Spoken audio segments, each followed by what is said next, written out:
Girl, why not? Love me when you take it low and just climb up. You got the kind of body that I'm in love. Me gusta lo que siento. Y ahora que te tengo, muévelo desde adentro. Only one que me gusta. Cuando tú mueves esa manera ya me asusta. Me pido lento, no le pones de esa justa. Whenever she say me, ella me gusta. Muévelo y no digas nada. Cuerpo a cuerpo, cara a cara. Te lo digo si voy empalidada. Girl, I make it roll like fire. Ella me hace. Ella me hace.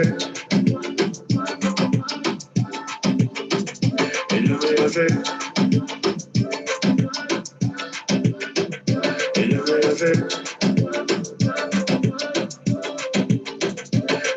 Y'all wind up your body, girl, you no granny. The tights in the way you wear it, a jammy. I think of a glass figure, you a pretty dolly. But your pretty senorita, do it for me. Girl, you mad only come and that must be your hobby. After party, we gone here to the lobby. Make sure you bring the friend there. Give me Georgie Cruciano, lead the whole girl army. Un puesto que me desea la pintura. Dale mamacita, mueve cintura. Them never know the rest of my know fi baila. You're fresh to the core, brand new designer. Your prettiness a mad them. Brand new Benz a cause problem. No you some bad mind, a problem. Y'all just a go for your back them. Muévelo y no digas nada. Cuerpo a cuerpo, cara a cara. Te lo digo si voy empalidada. Girl, I make it roll like fire. Ella me hace. Girl, I make it roll.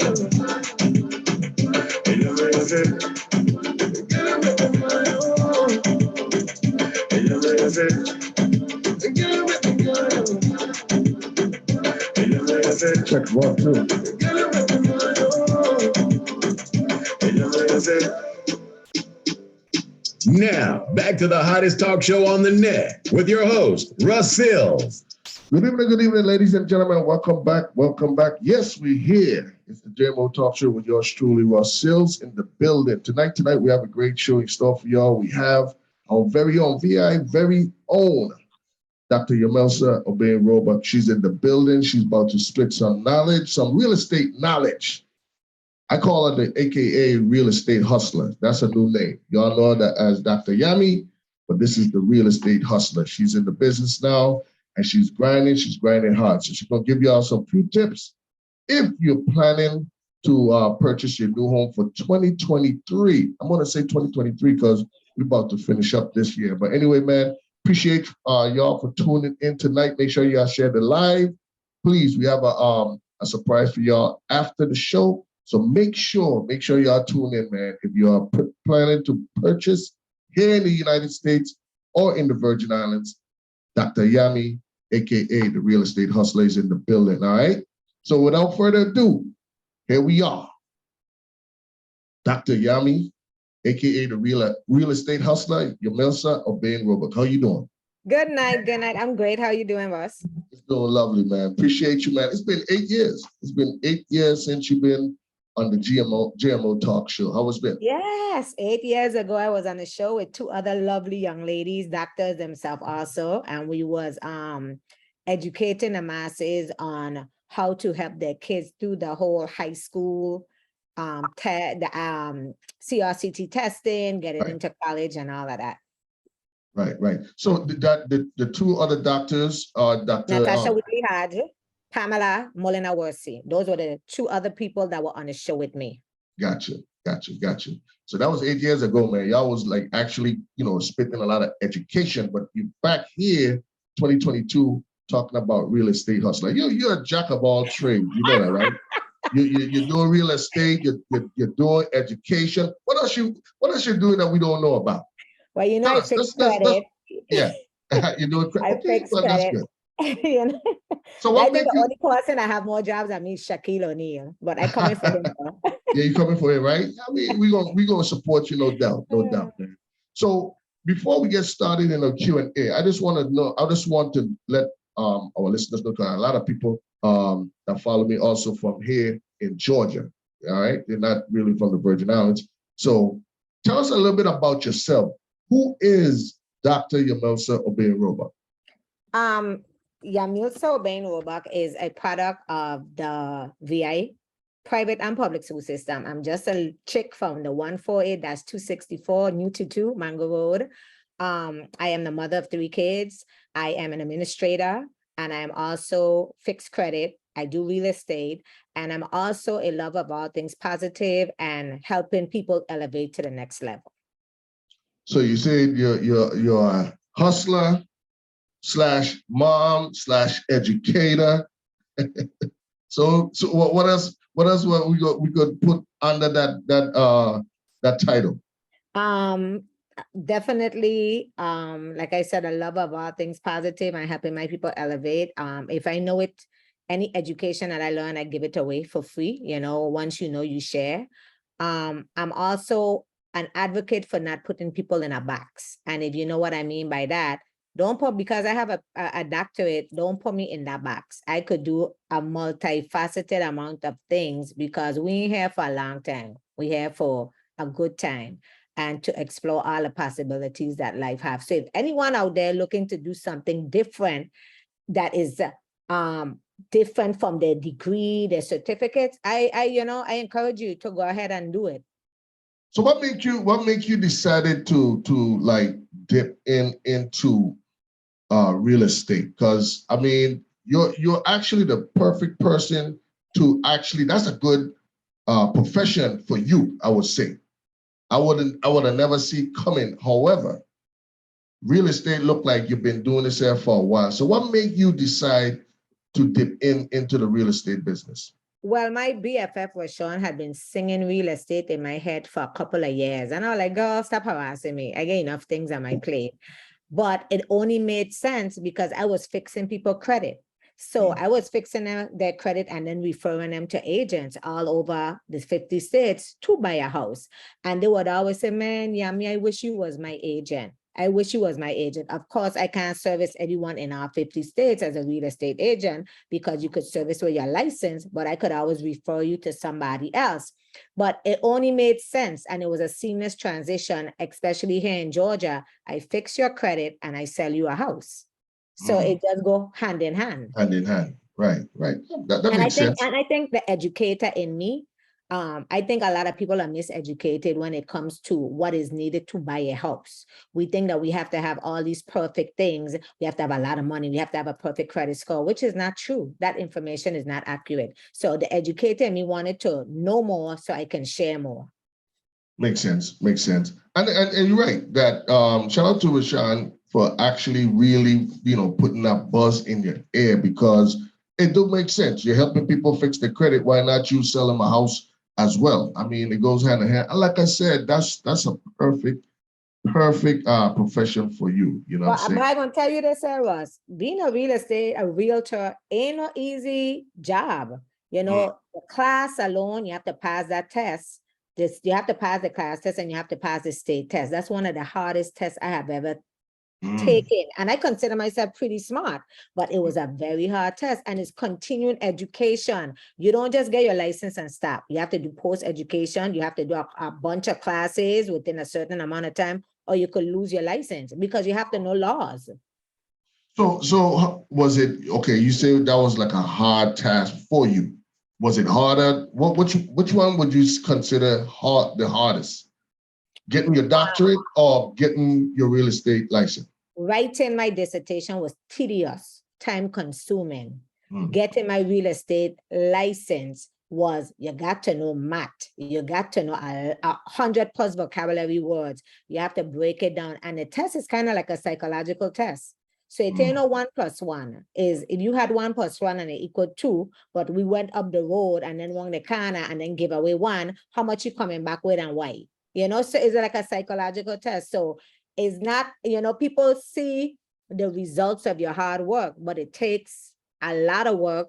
And real estate ain't always closing houses, closing houses, closing a deal. A lot of deals are fall apart because things happen. So what would be an average day, weekend in the real estate business? Like, tell us a little bit about how you prepare your day to get into man, sometimes people, I don't like working on the weekends. I'll be honest with you. but your profession have you out on Fridays, Saturdays, and even Sundays, football Sundays. Sorry, it sucks to be you, but anyway, football Sundays. Tell us a little bit about your weekend in the real estate hustle. Because I have kids and, they're going to always come first to everything. I have set up I have a system in place that I've created that I have showing assistants. So if I can't make it to show you a house on a Saturday or Sunday, my showing assistants will meet you there and it will show you the house, give you all the details. I've already done all the background information. So I try to get out as much as I can, but when I create my schedule, the kids' activities and their needs come first. And then after I will fit everyone else, into it. But the kids are getting older. They really want to hang with me. They're teenagers. They're doing their own thing, Right. They think I corny, I don't know the hip or whatever. So I always try to be very accessible to my clients. Something I'm working on is shutting down because I am always accessible, and that ain't sustainable. I can't have my phone on and you calling me till 10, 11 o'clock, especially when I have a 9:30 bedtime that I stick to. So I'm just working on shutting down my phone on myself by a certain time. Well, for me, I have a for my phone at 12 o'clock. It's like that nap time, bedtime type of app. So pretty much I don't get no calls, no ping from social media, nothing from 12 o'clock, 12 a.m. 12 midnight. What? That's late. Yeah, it's late. I'm a late guy. Oh. But from 12 to 7 a.m., if you're texting me, I'm not gonna get it. I'm not gonna get nothing. It's bedtime, pretty much. It don't give me anything until that time pass. So I do understand. 9:30 is when I'm trying to grab something, a snack to eat or something. You talk about 9:30 sleep? Wow. But listen, anyway, I had contractors here last night because I doing some work in my house. Right. I see 9 o'clock, they were still, I said, listen, when are you ready to go? Tell Justin lock the door for you I gone. Because 9:30, I was going to be in my bed. Wow. Well, you're getting old, I know. I ain't gonna use that old toy. Oh, you know what? Let me tell you something. My doctor told me this, and all listeners, all the listeners, I want you to pay attention. My doctor told me you could walk out, you could eat healthy, you could take whatever vitamins you want, but if you ain't getting good sleep and recharging your body, nothing ain't gonna work. She only had to tell me that once. Facts. I mean, for me, I have to say the best thing that happened to me is that CPAP machine, man. I've been putting it on for over 10 years. So ever since I got it, yeah, I'm sleeping good. I used to be tired during the day. Now I'm good. Yeah, I'm good. So shout out to everybody who have a CPAP machine. Thumbs up to you. Anyway, so let's get into the Q&A now. So I know a lot of listeners right now, ready to hear this questionnaire. And I'm going to ask you this. Is it right? Is this the time to buy a house or a property? So to me, right now is a time to buy an investment property because prices are dropping like crazy, but it's also a time to buy it because, again, misinformation and things that we don't know. A lot of sellers out there, like I have a house on the market right now where I have reduced the price $20,000 and I'm also offering $10,000 in concession. So you could use that $10,000 towards your closing, or you could use that $10,000 to buy down your interest rate. So you could buy down your interest rate to 4 or 5% for the next 2 years.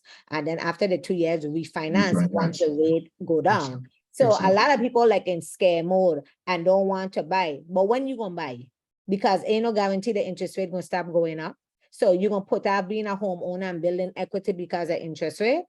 There's always concessions. People want to sell. So because they want to sell, they're going to go ahead and they're going to work with you. I had a client that I sold a house to. She paid $13.50 for her house because I got them to drop the price $20,000 and they allowed us to use that $20,000 either for closing costs or to reduce the price of the house. Once you get an FHA loan, you could use up to a certain amount for closing. If you get a conventional loan, you could use up to a certain amount of closing. And in addition to that, Chase was the one doing the loan, and Chase has a program that if you buy a house in certain areas, they give you extra money. So she paid $13.50 for her beautiful townhouse in Snellville.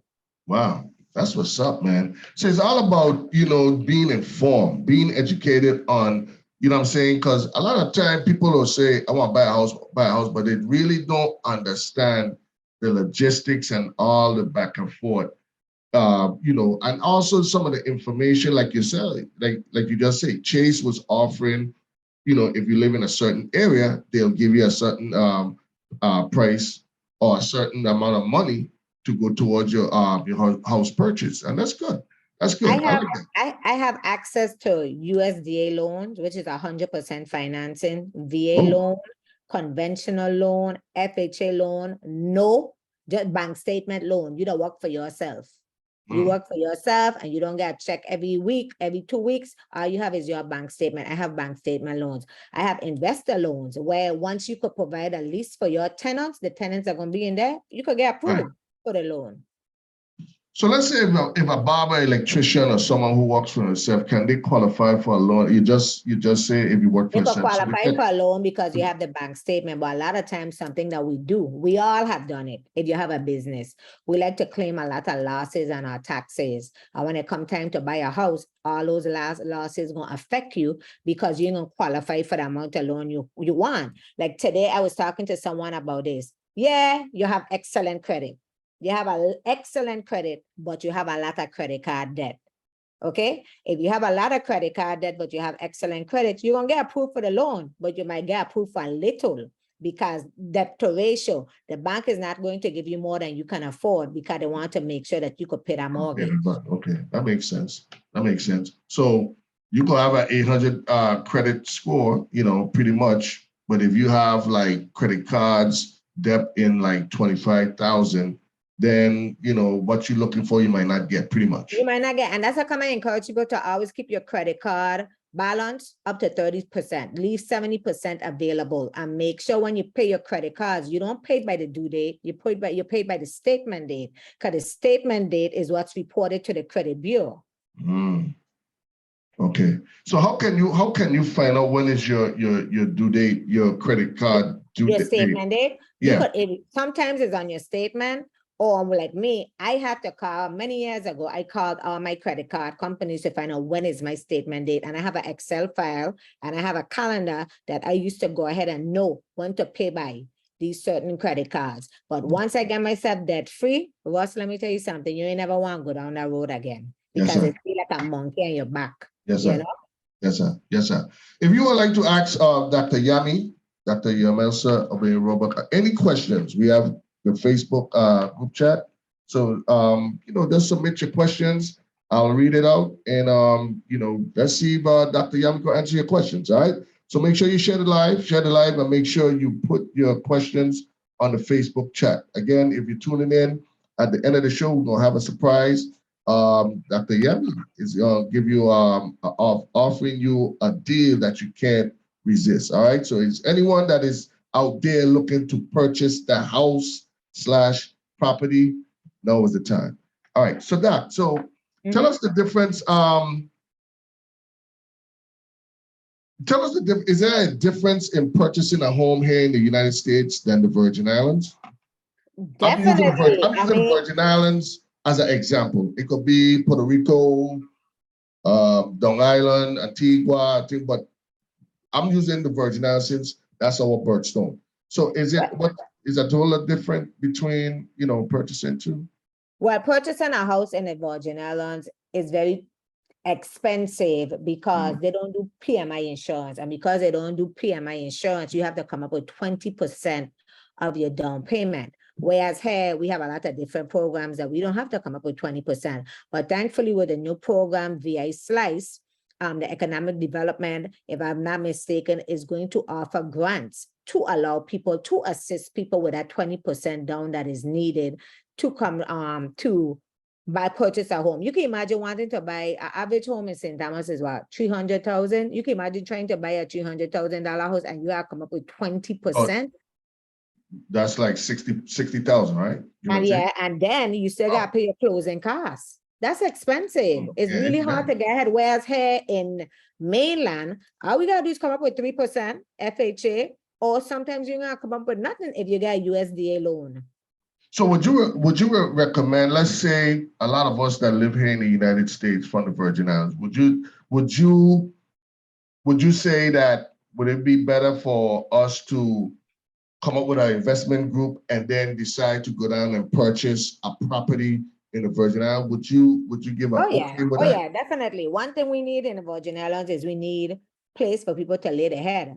And rent is so expensive. As a matter of fact, there is a Virgin Islands based investment group, Venture Alliance, that I'm a part of. And we've done some properties here in the States. And now we are looking to do properties in the Virgin Islands. If you're interested, definitely connect with me. But we do have a good Venture Alliance, and we've done properties up north. We do have some properties here, and we're looking to venture out into the Virgin Islands because home needs people, places for people to stay. I mean, it's expensive. It's Right. expensive. But one thing too, I want to make sure people understand. Don't pause your dream of being a homeowner because you can't afford a house in the Virgin Islands. You can afford a house elsewhere, and I can assist you with that. I have a huge clientele that I'm working with, and many of them are individuals who are buying a house here in Georgia or in Florida, leaving the house sit for 2 years, pulling the equity, and that's the down payment that they need for their house in St. Thomas. So that's what people who don't look like you and I do. They don't spend their money, they use their bank money. And that's what we need to practice doing. We have, culturally, we like to buy things to make us look rich instead of buying the things to make us rich. And real wealth is in real estate. That generational wealth, property only goes up in value. And land, we ain't building no more land. So if you could buy some land, buy it and leave it sit. That makes sense. That makes a lot of sense. That pulling the equity so you could have a down payment. I have if you would like to I have a good friend of mine that has 30 doors, and that's how we call investment properties and real estate. A door that you open, he owns 30 houses, investment properties. And how he did it was he bought one, pull the equity, buy another one, pull the equity, buy another one, pull the equity, buy another one. You there? Yeah. Okay. All right. I thought I lost you. I was trying to multitask. I'm sorry. All right. I was looking at some of the questions. Dwayne Otley have a question. He says, should you get a multi-family house or a single family house? Where is Georgia or in St. Thomas? Okay, I'm assuming I'm gonna assume that he mean here because he lives here in Georgia. So let me tell you why that's like a dime piece. I'm helping a young man right now, 24, 25. I think he's 25 or 26 years old. We're closing in 2 weeks, Thanksgiving week. He's buying a duplex. He's going to live on one side and his tenant is going to be paying his mortgage. So I would always encourage anybody, get a multifamily if you can. And I also have a loan program for that because all you have to do is produce a lease for a tenant, and that will be income to be added to your income to qualify for the loan. Wow. But, when I would say 5, 6 years ago, when we was actually looking to purchase a home, we was, my wife and I, we was actually looking at something like that, a multi-family home, like you just said. But, at the time, we heard that those stuff is like a diamond in the rough. Those things don't last too long on the market. So do you, now that you're in the game, do you see a lot of, those type of homes where you could have a tenant living next to you? Yes, definitely. I see them all the time because I have access to a plethora of networks and research bases, databases, but I do see it. And the good thing is that's the word I was forgetting. Yeah, sorry, and with the FHA loan, you could get a 4-unit as long as you live in one. A FHA loan is 3%. So you can get a 4-unit as long as you live in one. Interesting.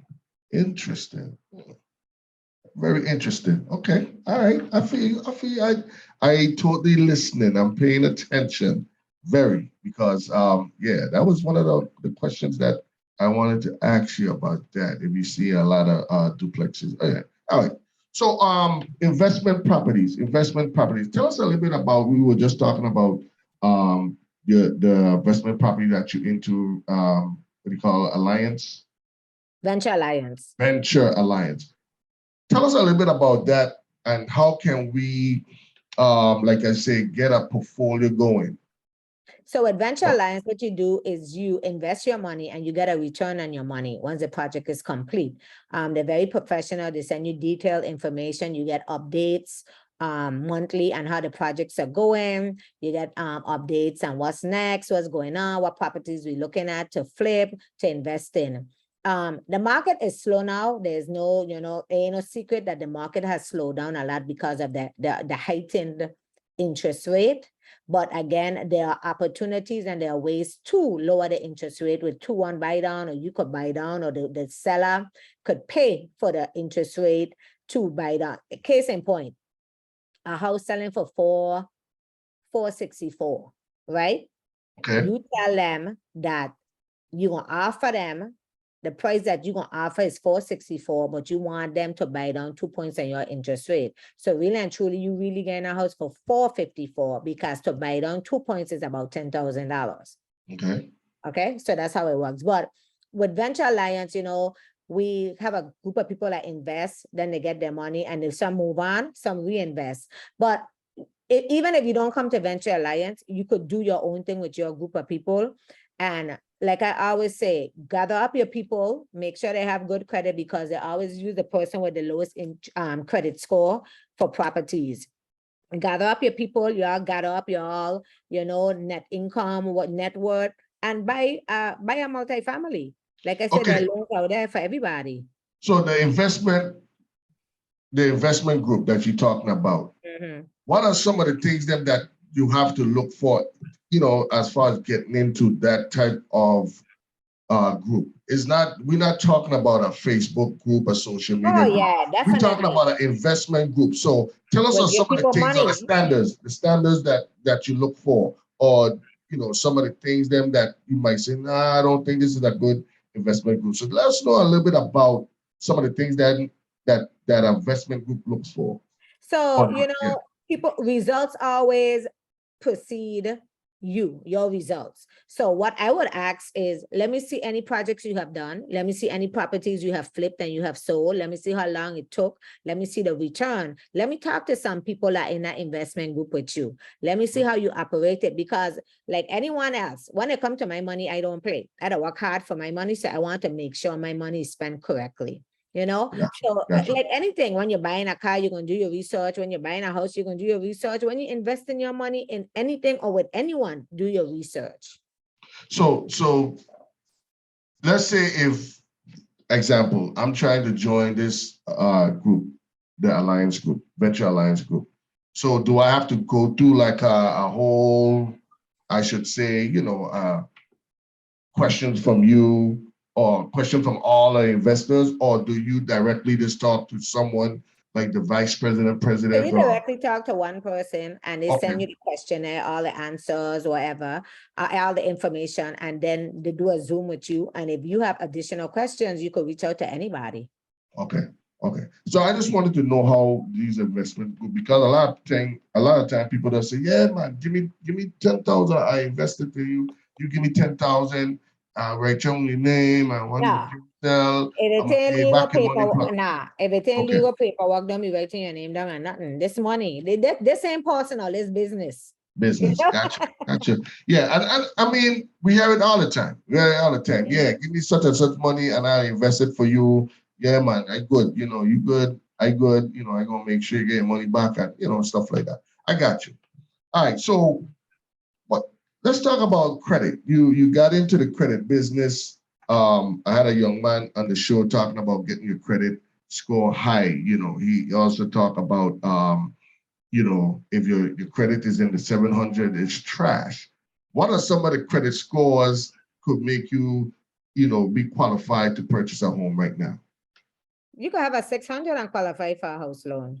Really? A FHA house loan. Yeah, you ain't gonna get the best interest rate. But I don't want people to lose hope of buying a house because they feel like their credit score have to be stellar. Things happen. We all have been there.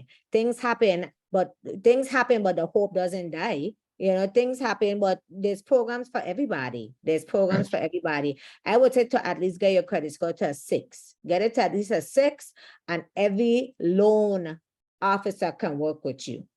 600? Yeah, at 600 could get you a FHA loan. Okay. You know, because, and then it's always, you know, explaining what happened, what happened, if there was a situation. Something that I find a lot too is that like a minimum score of like at least a 620 for FHA, like a 620. If it's a little lower, your interest rate will be higher. So get it to like a 620. What I'm finding though, people will always come and say, I need to fix my credit. I need to fix my credit because I want to buy a house. Up to today, I told a young lady, okay, before you go wanting to fix your credit and you mess up everything, because when you start fixing your credit, numbers going to start jumping and going up and down. I asked her, what's your credit score? She says 710. I said, girl, are you good? I said, you don't touch nothing until my preferred lender talk to you and she tells you what to do. Because a lot of times we go thinking we fixing stuff and we messing up everything. So just leave it alone. But you need a 580 to qualify for FHA, 580, 620. Yes. Okay. Okay, that's no news to me. I thought I was getting, I felt embarrassed with in the 700, I'm thinking I'm kicking dog and, they were like, that's trash. So I was like, you could go ahead and you could Google everything when it comes to loan, the minimum credit score to qualify is a 620. They could low up with you if it's a 580. But again, good credit score matters because credit is king. Okay, credit is power. And I always say that because the lower your credit score, the more you're going to pay. The higher your credit score, the less you're going to pay. Say that again, Doc.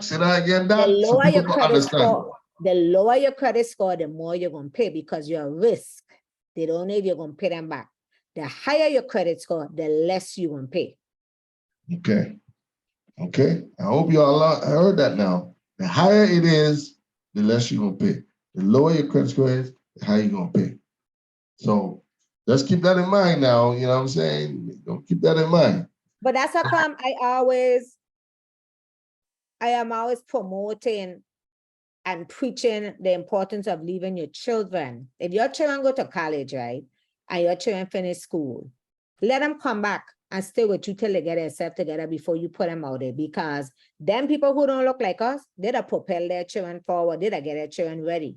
We need to do that. We put in our children out there to pay student loan, car note, car insurance, apartment. When they gonna ever get ahead? They're gonna always be behind. So let them come home, let them pay a little something, let them pay off them student loans, let them pay off that car, and then help them to get their own property. I ain't saying cosign because I don't believe in cosigning for nobody, but set them up so they could be, so they could propel forward. So I don't know, it's 8:30. Okay, we got time. We got 30 more minutes. Okay, so I'm glad that you said that because, for myself growing up, at 18, I was gone. You know what I'm saying? My mom didn't kick me out, but she was like, you got to do something with yourself. Mm-hmm. So what Dr. Yamel's is saying, she's not saying that to put your child out at 18. She's just saying that they could stay at home, go to school, go to college, whatever. They don't have to go out of the state just to go to college. You have plenty of colleges that you could drive to school and drive back and get them enough time for them to, go on their own. But I want to switch the question, Dr. Yamelzo, for a while. Tell us a little bit about how, if I want to purchase a home right now, mm-hmm. tell us the process from start to finish. Okay, so this is the process. Yeah. So the process is you get itch. I want to be a homeowner now. Okay. So you're gonna call me.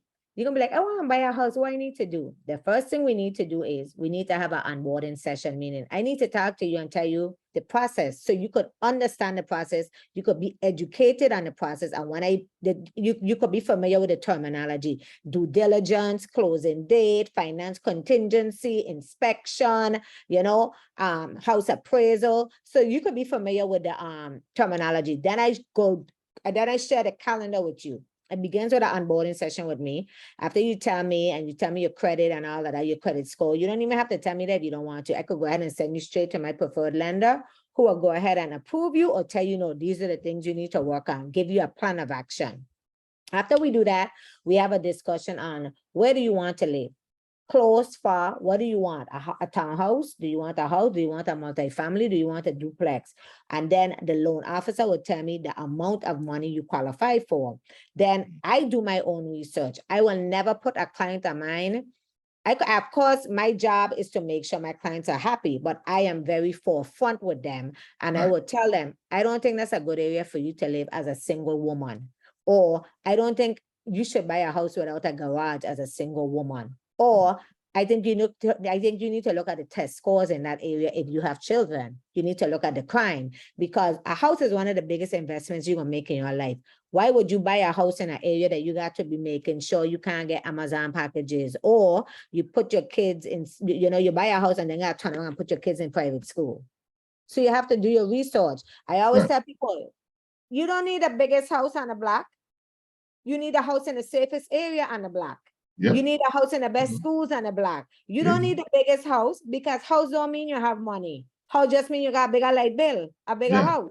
Yeah. Right. And that makes sense. That makes sense. That was some of the things that I was looking for. I was looking at the crime. I was looking at the crime rate in the area, traffic, schools. You know what I'm saying? I wanted to live not just in a Black community. I wanted to be mixed. You know what I'm saying? Not just African American. I want to be around other people, other cultures. You know what I'm saying? And you're right. You're right that those are the stuff that you should look for in purchasing a home. I got a question. Rashad, I have a question going back to the loan. She said, what are some of the restrictions on an FHA loan? Some of the restrictions on the FHA loan is you are going to pay PMI. You're going to pay principal mortgage insurance, but you're going to pay that insurance until the loan reaches a certain percentage of paid off. Then you don't have to pay it anymore. With the FHA loan, you have to live in a house for at least a year or two before you could start renting or anything. FHA do have a lot of stipulations, but is the cheapest way to get into a house. 3.5% is what you need down, and the minimum score is a 580 credit score. Okay, understood. So my next question to you, Doc, is buying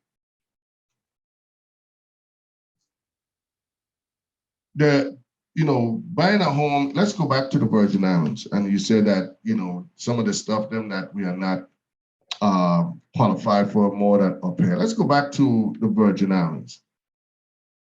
I've seen that a lot of people who was renting homes for to the locals, now they're going towards the Airbnb. You know what I'm saying? They're not renting it anymore. They're going to the Airbnb.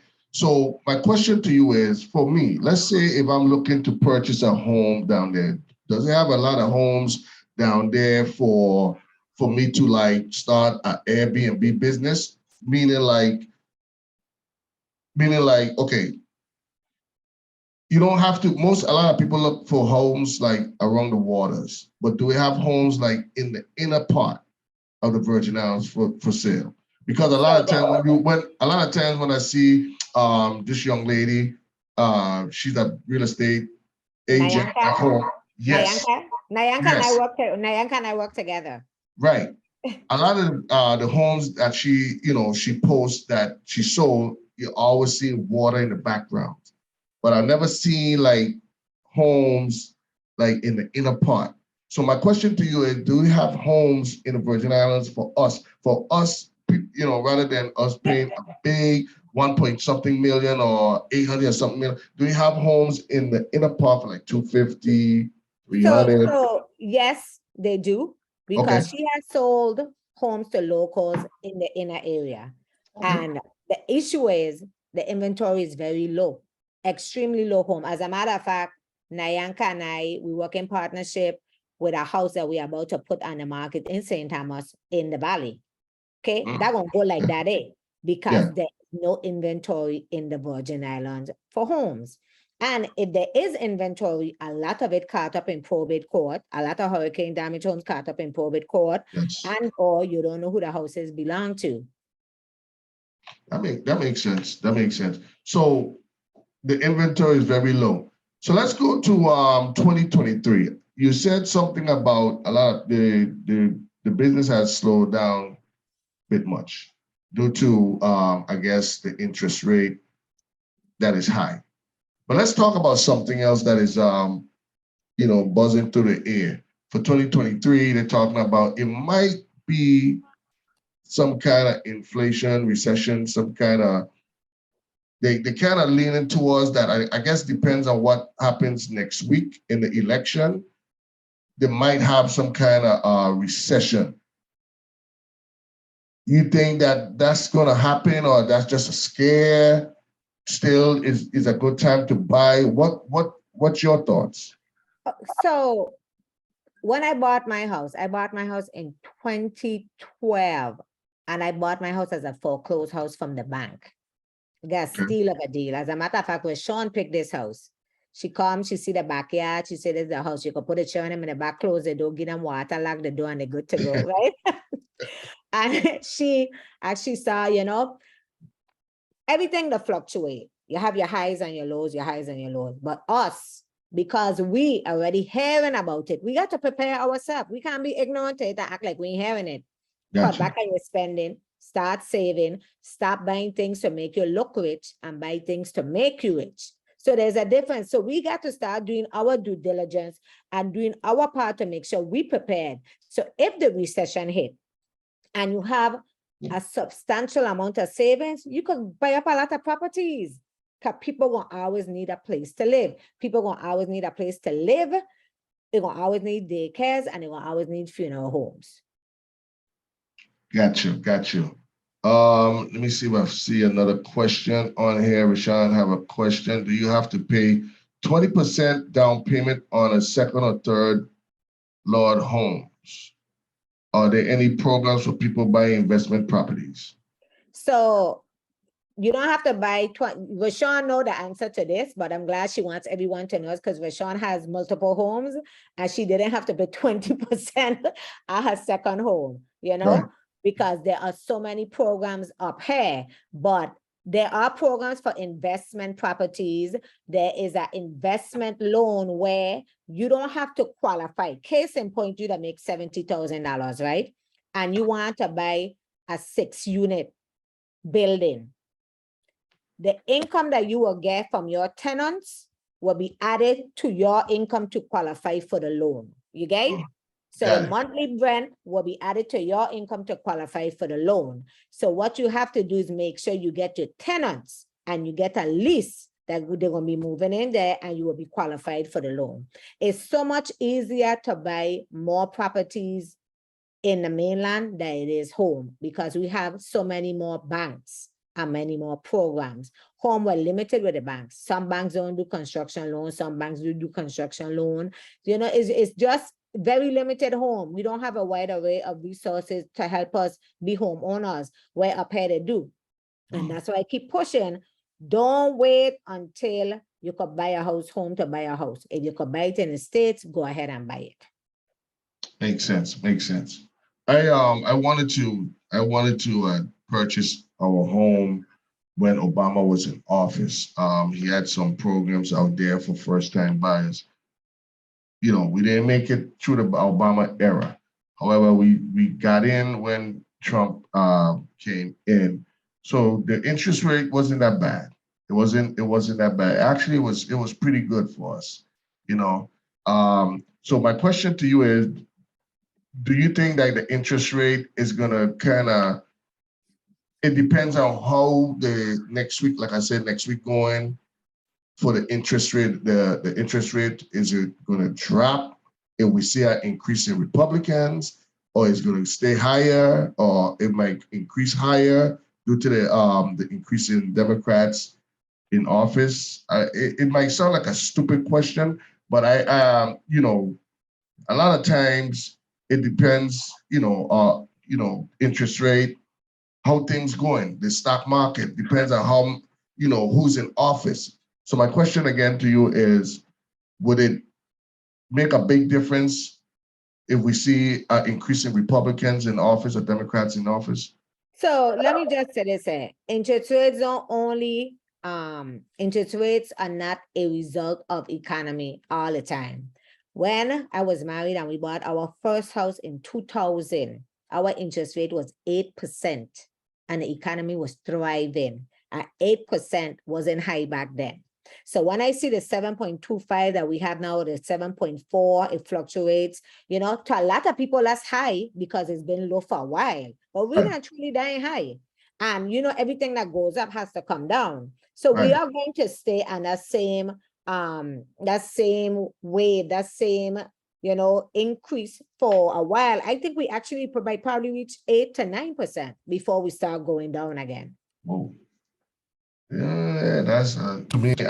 I'm sorry, Doc. That might be too high for me. I mean, at the time we purchased, it was 4.25, and people were saying that's high. But now that you say 7, 8, 9, I'm like, okay. Yeah, because when I purchased my first house, it was 8%, and to us that wasn't high.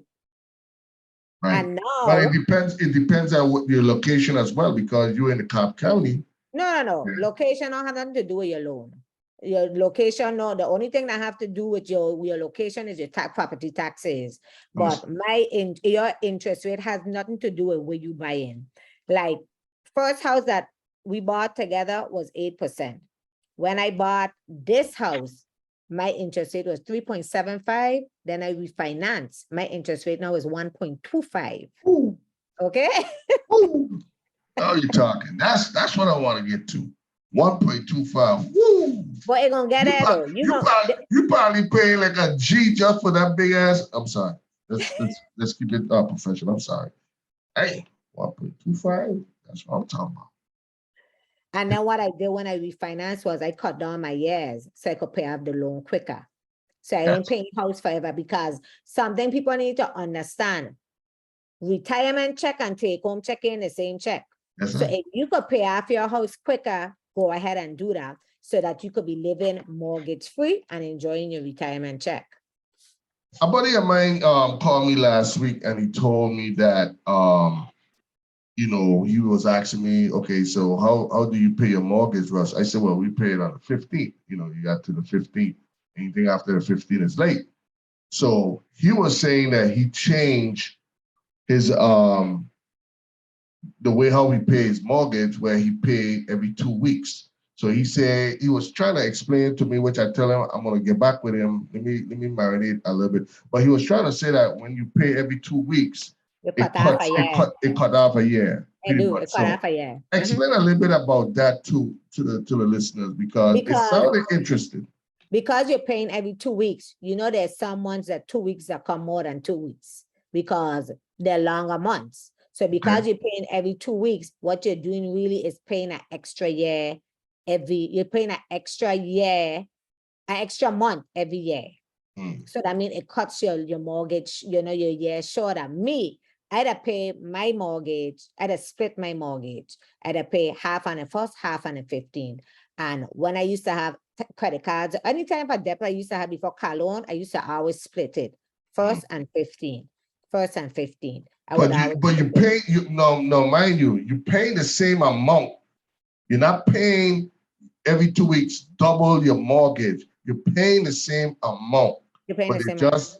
But you're just paying it every 2 weeks. For example, if you're paying $1,300 on your mortgage, you just pretty much paying what, $650 every 2 weeks. $650. Because think about it. Think about a pay schedule where people getting paid every 2 weeks. I think there's 2 months out of the year you'd have got extra check. So that's the extra payment you're making for an additional month.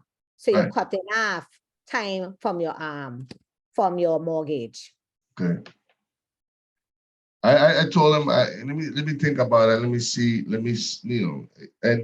And ain't nothing wrong with that, but you gotta make sure that you could, what you got going on. Otherwise, Oh yeah, you gotta you know look what at I'm the saying? numbers. Don't say, why they're gonna take off a year. So that means 30, 15. Okay, you're looking down the line, but make sure now if you're gonna call your mortgage company and tell them, okay, you want to switch to that, make sure you budget right now, because Yeah. don't put yourself in a debt where you got to live 200-300 after you pay your bills, and don't put yourself in a hole now. I'm just saying. I'm not saying. So okay. So my last question tonight, for the listeners, how can the listeners? I know we talk about a lot of things, and a lot of people have tuned in tonight, and they really, like you said, don't be scared, or they kind of like contemplating, should I or should I not? How can the listeners get in contact with you and get a one-on-one, or if they would like to, purchase a home here in Georgia, in the United States, or even in the Virgin Islands?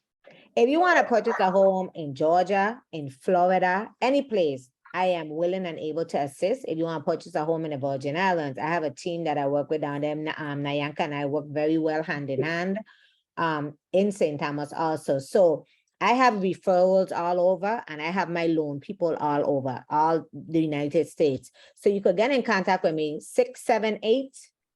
678-485-1121. That is my cell phone. I can be reached better by text. I respond immediately.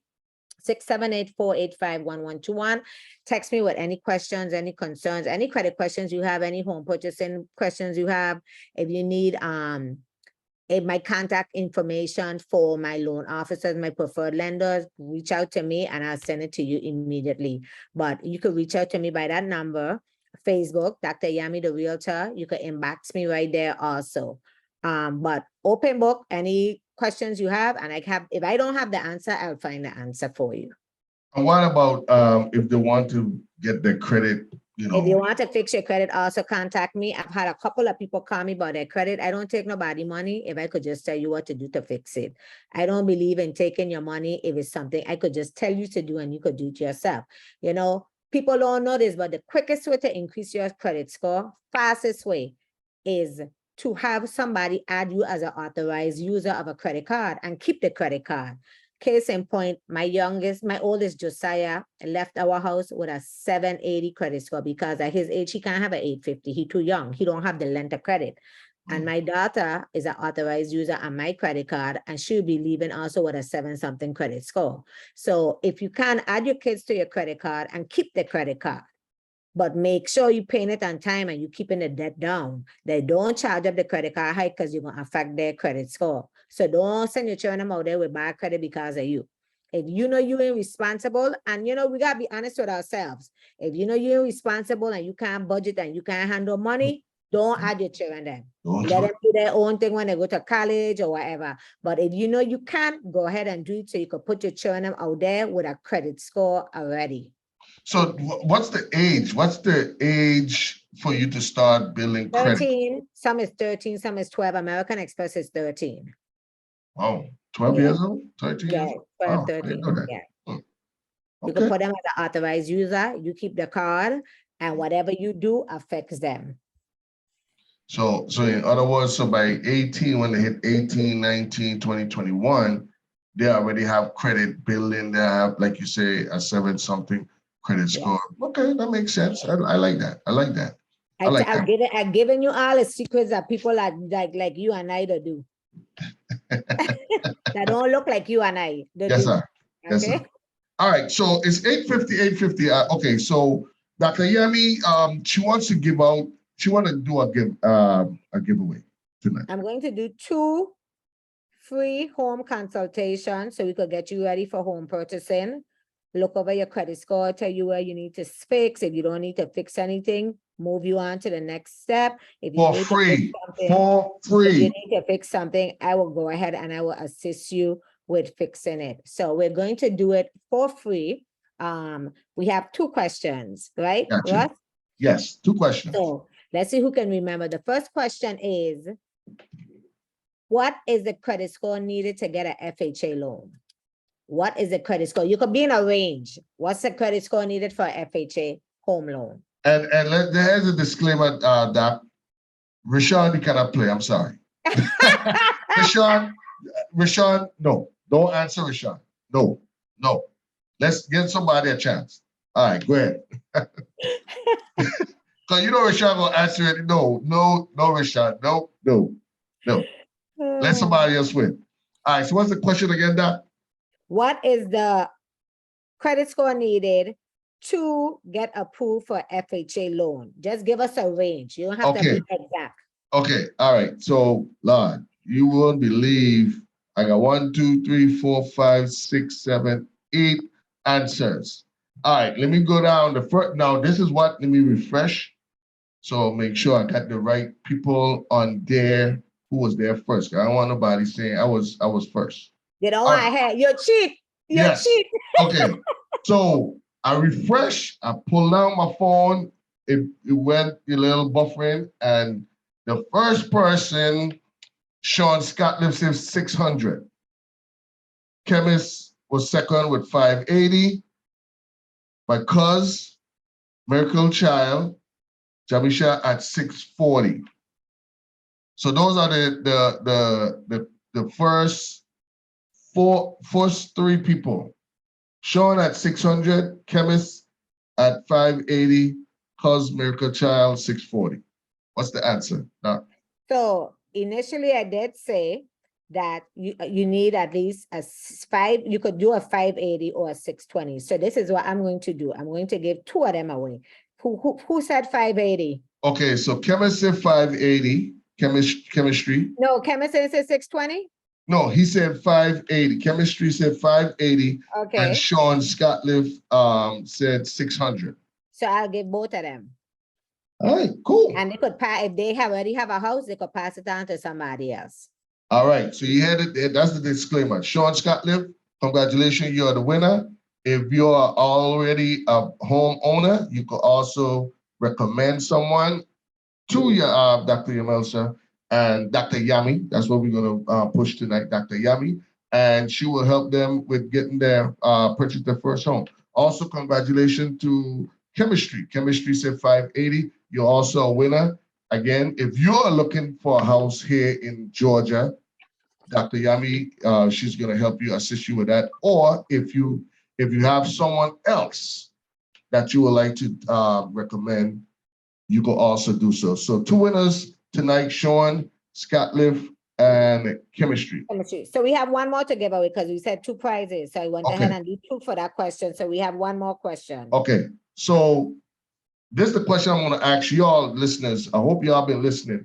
In the beginning of the show, Dr. Yami, she said she was on the show, the JMO Talk Show, 8 years ago when I first started doing radio, 2014. Dr. Yami was on the show with 2 other ladies. Name the 2 other ladies that was on the show with Dr. Yami back in 2014. She called the names. I hope y'all were listening. Let me refresh. Let me come out. Come back in. All right. Refresh. All right. Let me see who we got. Name the 2 other ladies that was on the show back in 2014 with Dr. Yami. She called their names. She called the names. Haj and Marsa. No, Latash. No, Latash. Yes, it was 2 doctors, Sean. Yes, if you're paying attention, there are 2 doctors. I'm going to give you all a hint. Sean ain't went already?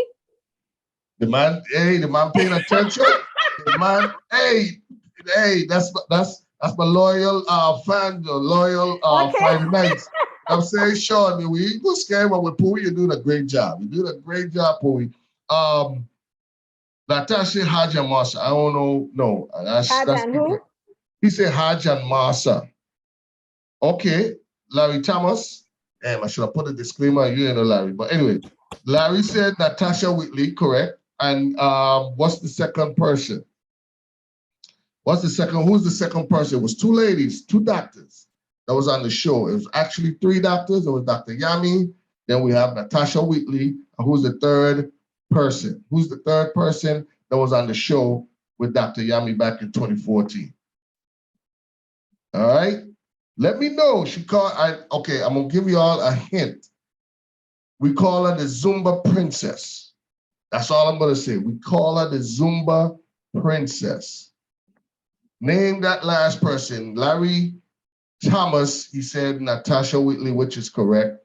We need one more name. So if you're gonna be a winner, you gotta say Natasha Whitley and that second person. So the second person that was on the show, Natasha Whitley.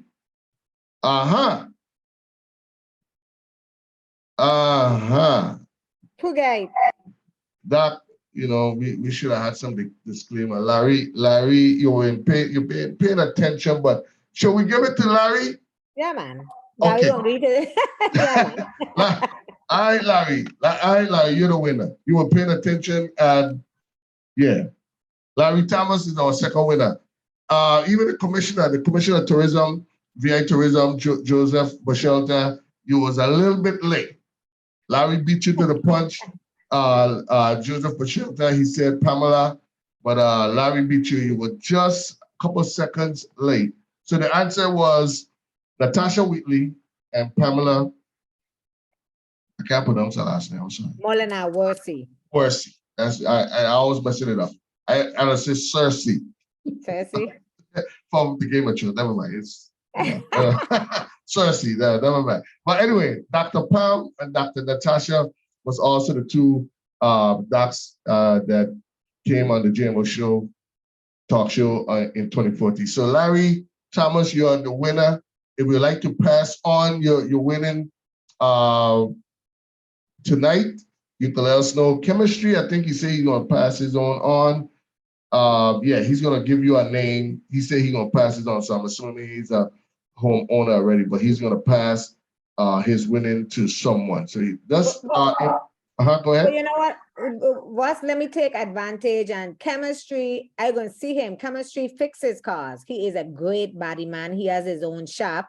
So I want to make sure I promote all our Virgin Islanders here in Atlanta. He has his own body shop. He does excellent work. I'm going to pick up my car from him this weekend. I was on a little fender bender, but he cleaned it up nicely. I want to go ahead and shout out Kirsten Braun, Infinitely Me. That's my earrings are from Kirsten Braun. My shirt, all my polo shirts that I now wear when I go out to serve my clients was made by Jamila Carlwood. And then my lipstick is H2Q. All of them are VI, massive, and I am big and like to promote my people.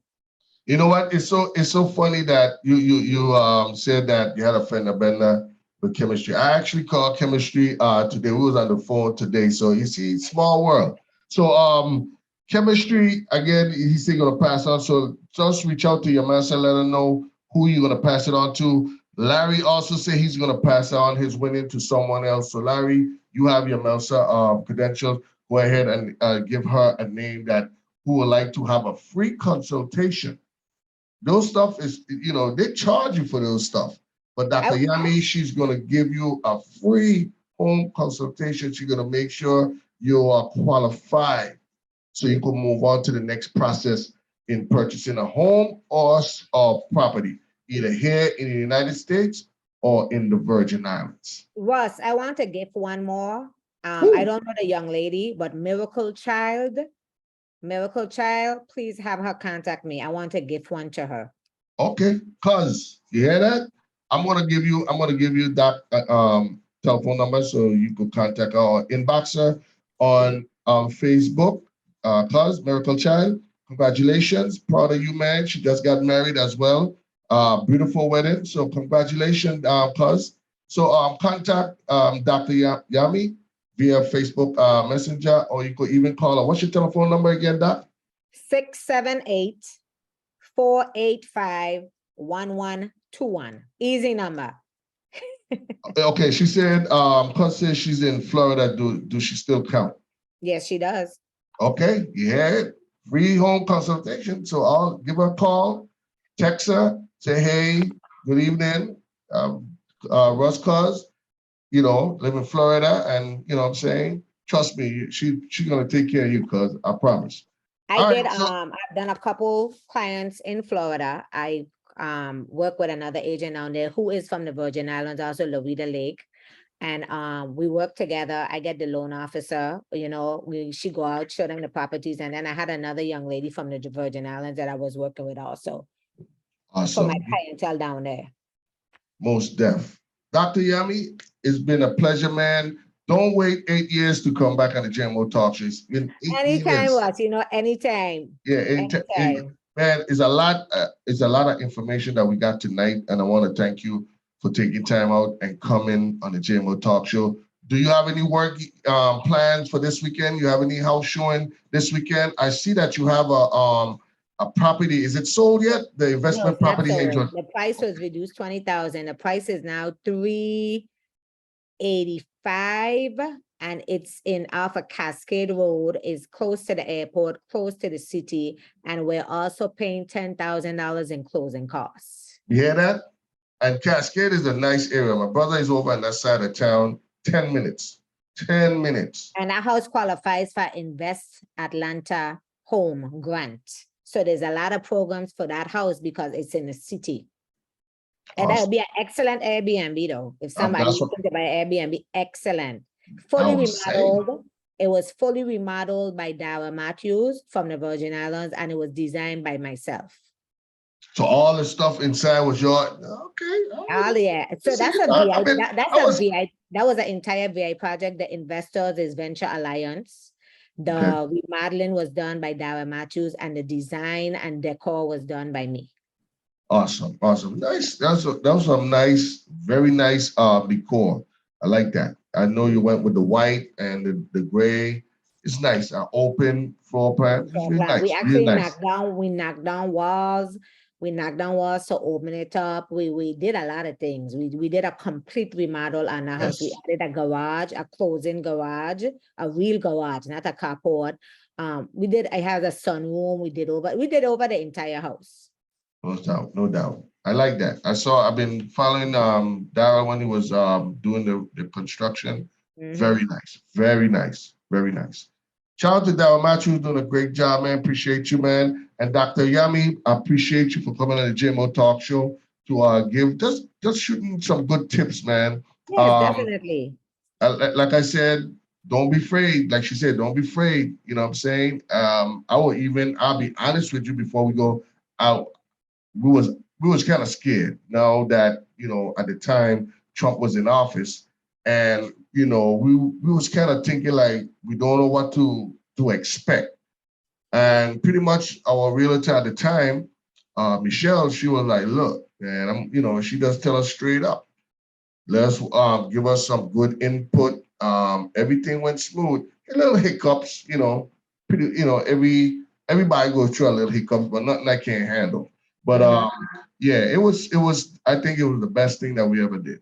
I want to make sure people get the misconception out of their head that you have to have perfect credit, you have to have all this money, you have to have no.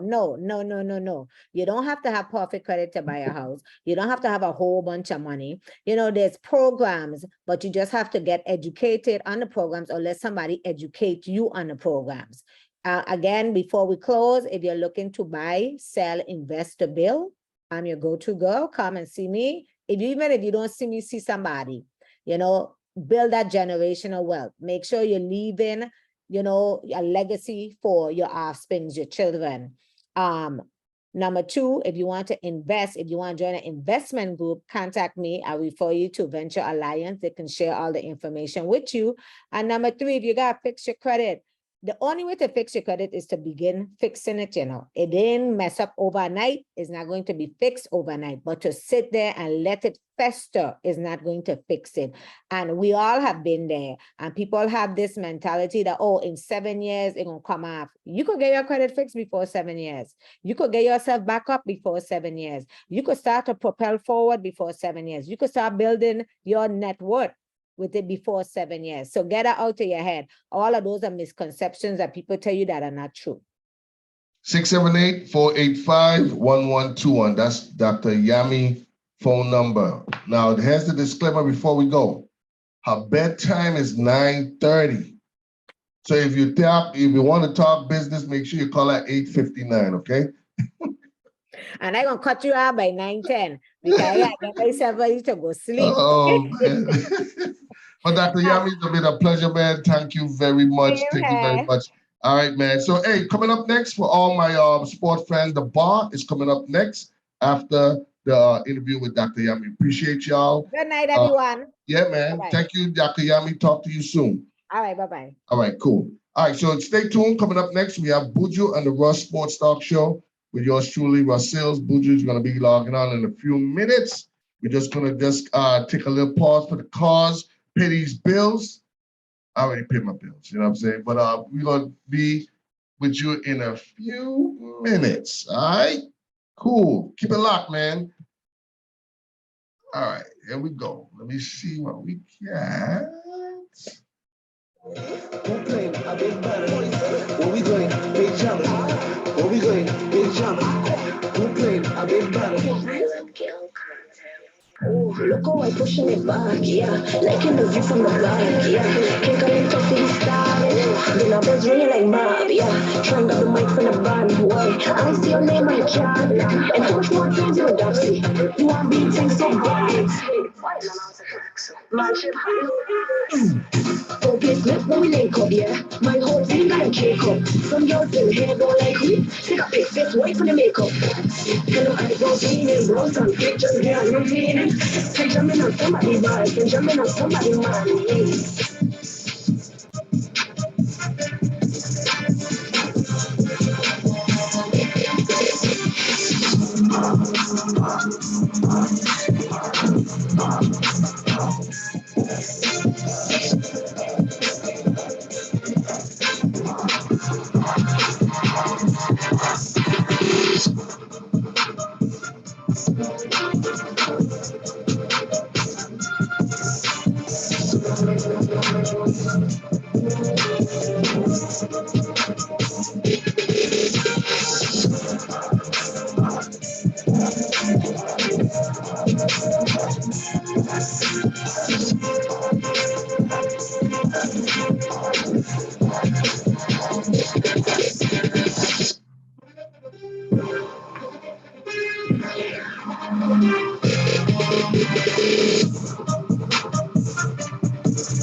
Check. 1, 2.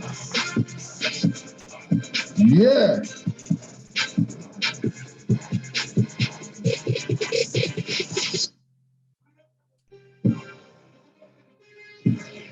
And just like that, we're doing a 2-for-1 tonight.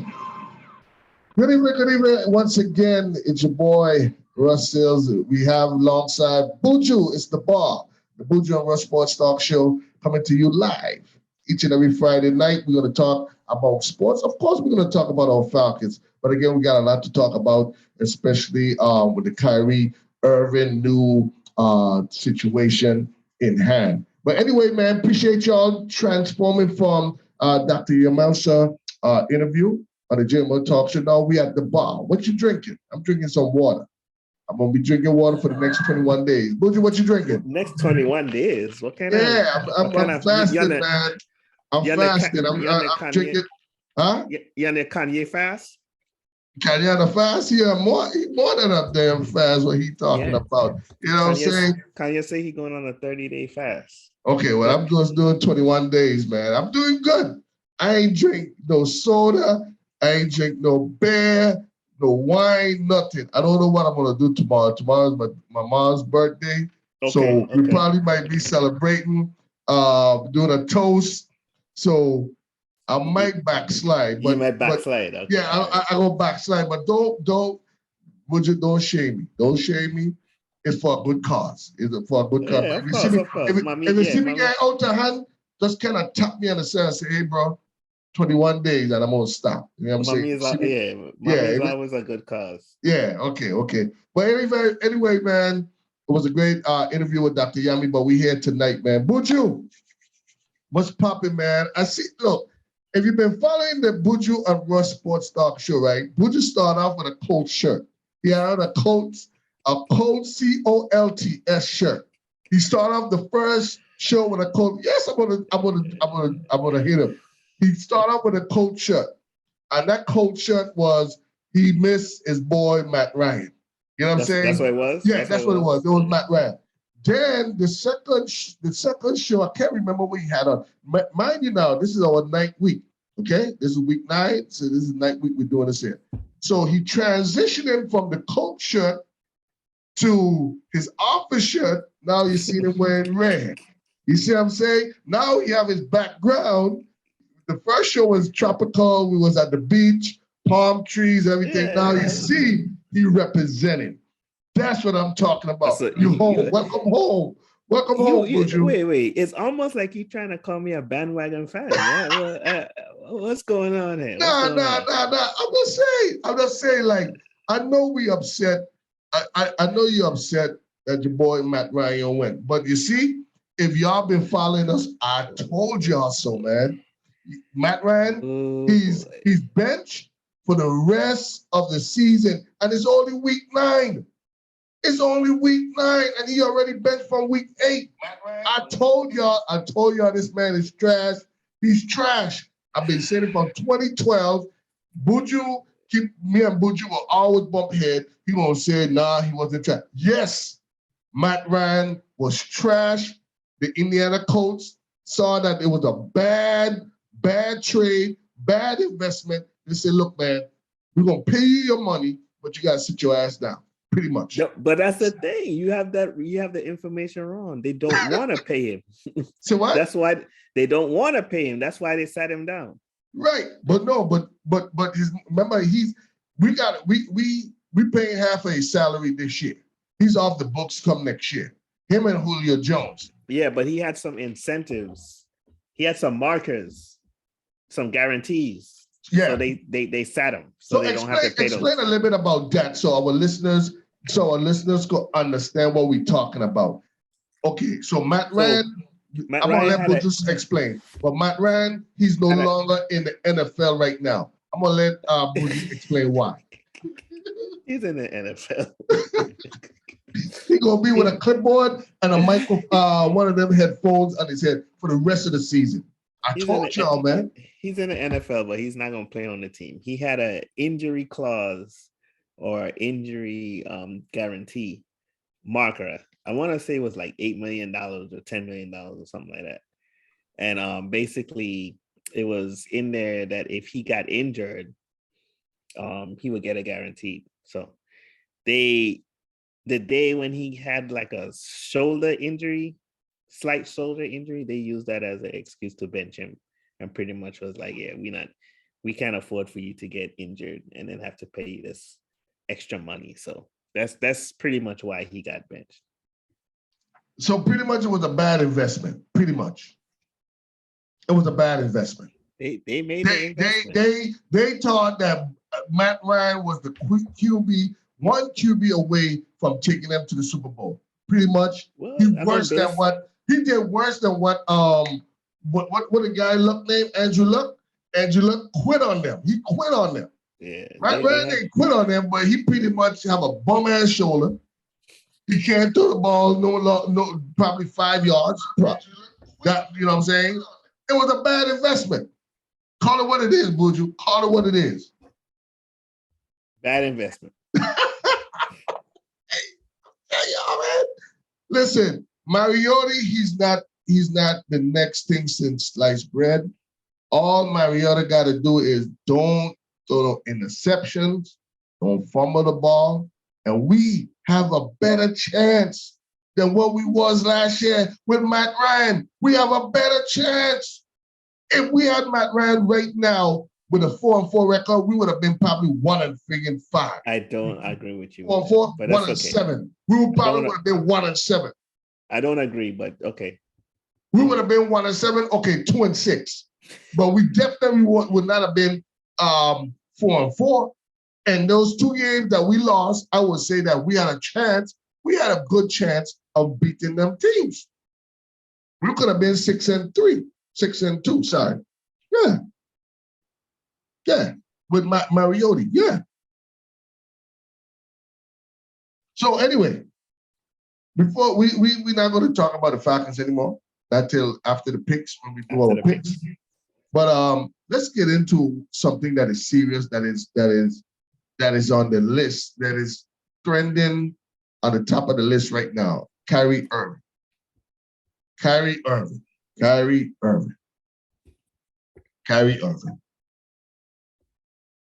Before we get into our opinions on the situation with Kyrie Irving, right?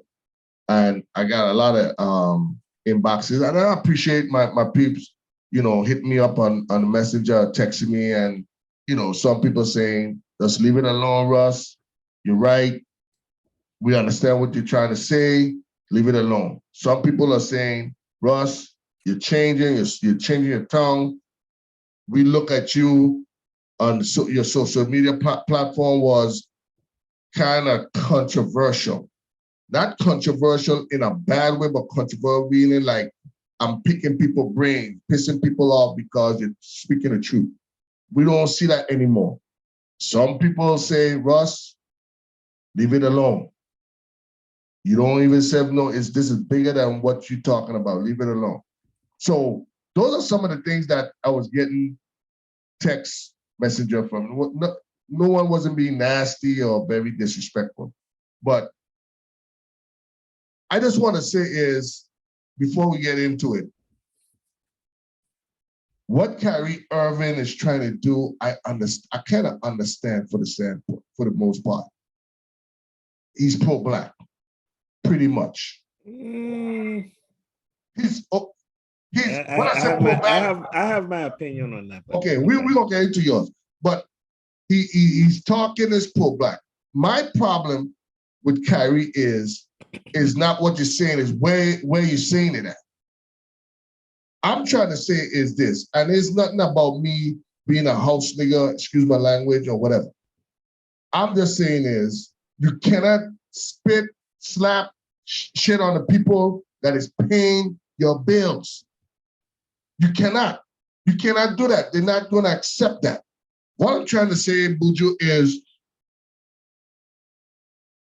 the consequences, Kyrie, if you post that film talking about the Black Israelites. I haven't seen the film. I'm just going based on what social media is talking about. Pretty much good sources that he tweeted something about a link about a movie about Black Israelites, about Black people were the first Jews, something.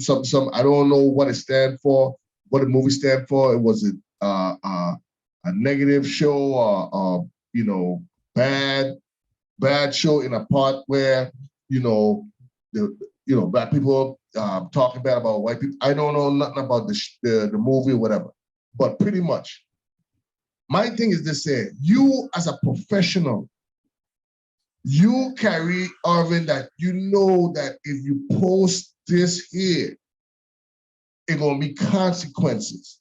Consequences. Some people saying he have a right to post what he want.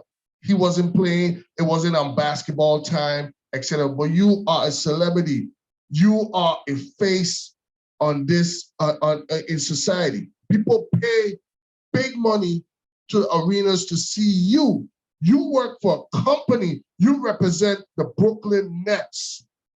Now we understand the situation where he didn't want to get vaccine. I'm not mad with him about that. Some people said he lays team down by being selfish and so what. Like I said, he don't believe in the vaccine. He have his choice. He took the choice. You know what I'm saying? I can't knock him for that. What I'm going to knock him about is the way he doing things. The way he doing things. And people don't see it, some people don't see it as a problem because that's the ignorant in us, we Black people. That's the ignorant in us. My thing is this here, how would I, and I asked my barber this here today because he was like, I don't know what they're talking about, but I'm down with Kyrie and Kanye and this and that. And this is what I asked him, and I'm gonna move on to you, Buju. Let's say, I told him, I said, let's say if you're the owner / operator of this barbershop. You're the owner / operator of this barbershop. In the back, you have merch that you're selling, Black Lives Matter t-shirt, Black and I'm Proud, Black by Popular Demand t-shirts, etc. Right? That's what you stand for. You have pictures of Obama, Martin Luther King, all that stuff in your barbershop. And one of your clients, well, one of your patrons that support your barbershop, a white guy comes into the your barbershop with a shirt saying, F you nigga, or white power on his t-shirt. I told him, I said, here's another example. What if one of your barbers that paying your boot rent, start playing rock and roll, and some of the words that we don't understand say kill, kill, kill, kill Black people, kill whatever, whatever. How would you feel? He said, hell no, not a man, da, da, da. I said, thank you. So why is it, I said, now let's go back to the Kyrie situation. So why are you saying that it's okay for Kyrie that is getting paid? For all we know, his owner could be a Jew. His owner could be a white Jew, for all we know, or his owner could be married to a white lady, which her ancestors are Jew. So how would you feel that this man is representing the Brooklyn Nets, getting paid $40-something million from this owner, but you slapping him in the face by posting this ad? Nothing wrong with what the movies stand for, what it's all about. What I'm saying is not on that platform. If you want to push pro-Black, if you want to push that you believe in Israelites, Black Israelites, and etc., quit the NBA completely, stop taking money from these white folks, and build your own brand, build your own platform. So now that whatever you post on social media, nobody can have nothing else to say about you because that's what you stand for. Your thoughts, Buju? My thoughts might be a little too deep for this show. No, deep, no, Buju. Ain't nothing too deep. Ain't nothing too deep.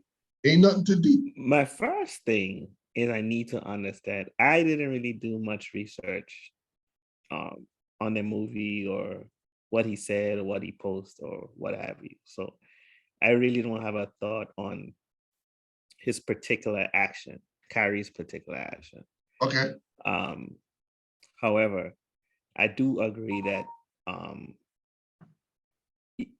yeah, there's free speech, but there's free speech always comes with consequences. You're free to say what you want, but there'll be a consequences for what you say. So if it was determined that he posted something that affected the Jews or was derogatory to the Jews, of course he should be reprimanded. My issue, however, is the unbalanced nature of society. That's where I struggle to have an opinion, because for me is what makes a group more deserving of recognition or respect than the other. And I blame it partly on us, because Kanye's situation. When he said slavery was a choice, he should have been canceled by the Black community. Right. So now the Black community is outraged because the Jews canceled him. Like, come on, man. We contradict ourselves. Kanye should, there's some things he's saying that is correct about the Jewish community, but Kanye should have been canceled a long time ago. When he was supporting Trump for, I mean, you could support Trump. I have people that support Trump, but I ask them why. But like I tell the acquaintances or people that I know, okay, you want to support Trump on XYZ, but you can't eliminate ABC. It's all one part of him. So in my opinion, when Kanye started supporting Trump with the rhetoric that was going on and the atmosphere that we were experiencing here at home, bunk what he was doing in the international world and in the business world. The business world don't have nothing to do with me going to work every day and seeing people watching me and telling me, hey, you had your fun for 8 years. Now it's my turn. Sit your yourself down in a corner, because that's basically what the atmosphere was when Trump was in office. Anyway, I say that to say he should have been canceled by us. And then you have Kaepernick, who basically took a stand, and we didn't support him like we should have. And then when he settled with the NFL, people were mad, but you didn't understand what was going on. Like, we didn't support him. He didn't have a avenue, so he took that money, and he does a lot of good with that money. He does a lot. If you look him up, he does a lot with his money. So, I think we as a collective group needs to be more mindful of what it is we're doing with the people that are in our community. Because if we called out Kyrie on his BS, then the league wouldn't have had to suspend him, because he would have withdrawn because he was getting pressure from us. But however, to say, people need to understand the history of the Jews. So we could go into this a long time ago, but there's a reason why America didn't stop the Holocaust. They were bringing those Jews over here by the boatloads in the late 40s, early 50s. Way before Hitler started his annihilation. Russia was conducting genocide way before Hitler. Stalin was conducting genocide. So, like, the Jews have history here, right? And they funded a lot of stuff. While the Blacks physically built America, the Jews funded. They still funding. Like, there's many ties to money when it comes to the Jewish population. You have roots in New York, right? Right. My aunts, my cousins. I've been to New York several times.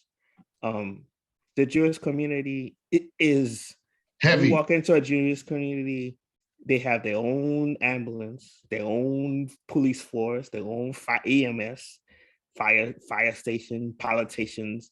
Like, you're not walking up into a Jewish community and you're not Jewish. Let me just say this here right quick. The Eastern Parkway that we have our New York parade, Caribbean parade, the Eastern Parkway, that's a Jewish community. Yeah. That's a Jewish community. Why you think that at 6 p.m. they're gonna shut that parade down at 6 p.m.? Yeah. That's not the mayor of New York saying that. Right. That's the Jewish community saying we want them off the street at 6 p.m. Right. That's how powerful they are. Go ahead, And a Buju. lot, Sorry. and I think that we mistake personal beliefs and moral beliefs with politically what's really going on. So, like I say, we could go deep into it, but really and truly, it's religion and money. It's like the two things that really make the world go round. So, and right now the Jews have a lot of money, right? And religiously, they're like at the top of the food chain. You're not gonna say anything bad about the Jews and so on and so forth. So he, his owner is Jewish. The You see, the NBA I commissioner was is just Jewish. assuming that. I was just assuming that. So Now you just confirm it that yeah, the owner that he works for is a Jew. right. So you're not gonna, Thank you. It's unfortunate that we can't develop a society like that, but we should not be jealous. All right, we got to do for ourselves. Because if it was the gay community, they would have did the same thing. They would have canceled him in a heartbeat. Right. So we need to stop worrying about what other people are doing, and we need to start protecting our own and start, building up our own, and so that we can make things fair for ourselves. Let me just chime in on that. And Buju, you said it. You couldn't have said it any better. Let me chime in for a second, right? A lot of y'all hate this man right here. Right here. A lot of y'all hate that man right there. No, he's not Magic Johnson. That's LeBron James, right? A lot of y'all hate LeBron because of he's a whiner, he's this, he's that. I like LeBron, and the reason why he's in my wall of fame is what he's doing off the court. If you understand what I'm saying. Google LeBron, not just the NBA star LeBron James. Look at all the credentials, look at his portfolio of all the stuff that he's involved in that unifying his people, Black people. Tell me something that's off the rip that what Kanye doing for Black people. Tell me something what Kyrie is doing off the rip, that's off your dome, that he's doing for the Black community. You understand what I'm saying? Well, Kyrie does do for the Muslim Black community, because that is where his religious base is. He just became Muslim a year or two ago. No, it's been a couple of years before COVID. Before COVID. I don't know. I just thought during the pandemic he became Muslim. I'm just saying, I didn't know. But you said before COVID. All right. Yeah, because he used to say little things towards that aspect. He bought some house with some young lady. I think something that happened to a young lady, and he bought them a house or something, or he bought some people a house. Okay, that's just me just thinking off the rip, right? Mm-hmm. So I'm not gonna say. But to your point, LeBron does way more than people even realize. Right. Yeah. And that's what I'm saying. That's what I'm saying. Instead of you bringing negativity to you, Kyrie, of course the negativity will always outshine the positive stuff that you're doing. That's what I'm saying. We could hate LeBron for all we can because he whine a lot, he complain a lot, or he get calls, this and that. That man is doing more positive than negative. And that's all I'm saying. That's the only difference. You don't see Kanye. How I'm trying to figure out why if y'all gonna support Kanye, then y'all might as well go ahead and vote for them. What's that idiot running against Walker? Come on, man. No, I'm just saying. You're going too far, Star. No, I'm just saying. If y'all gonna support Kanye and his BS, who have a mental problem, let's call it what it is. He have a mental problem, then y'all might as well just support Kanye and Herschel Walker. Because pretty much you're supporting somebody that have mental issues. You might as well support somebody who have mental issues who running for office. I'm just saying, come on, man. Like Buju say, man, like we need to start protecting ours, worrying about ours in a positive liked. That's Yeah, all I'm saying. we really need to really need to quit worrying about what everybody else's race is doing, because we're falling behind. Like, Yeah. we're And we falling have the behind. numbers, Buju. Buju, we have the Yeah. numbers. A white man told me this here years ago. We was talking politics.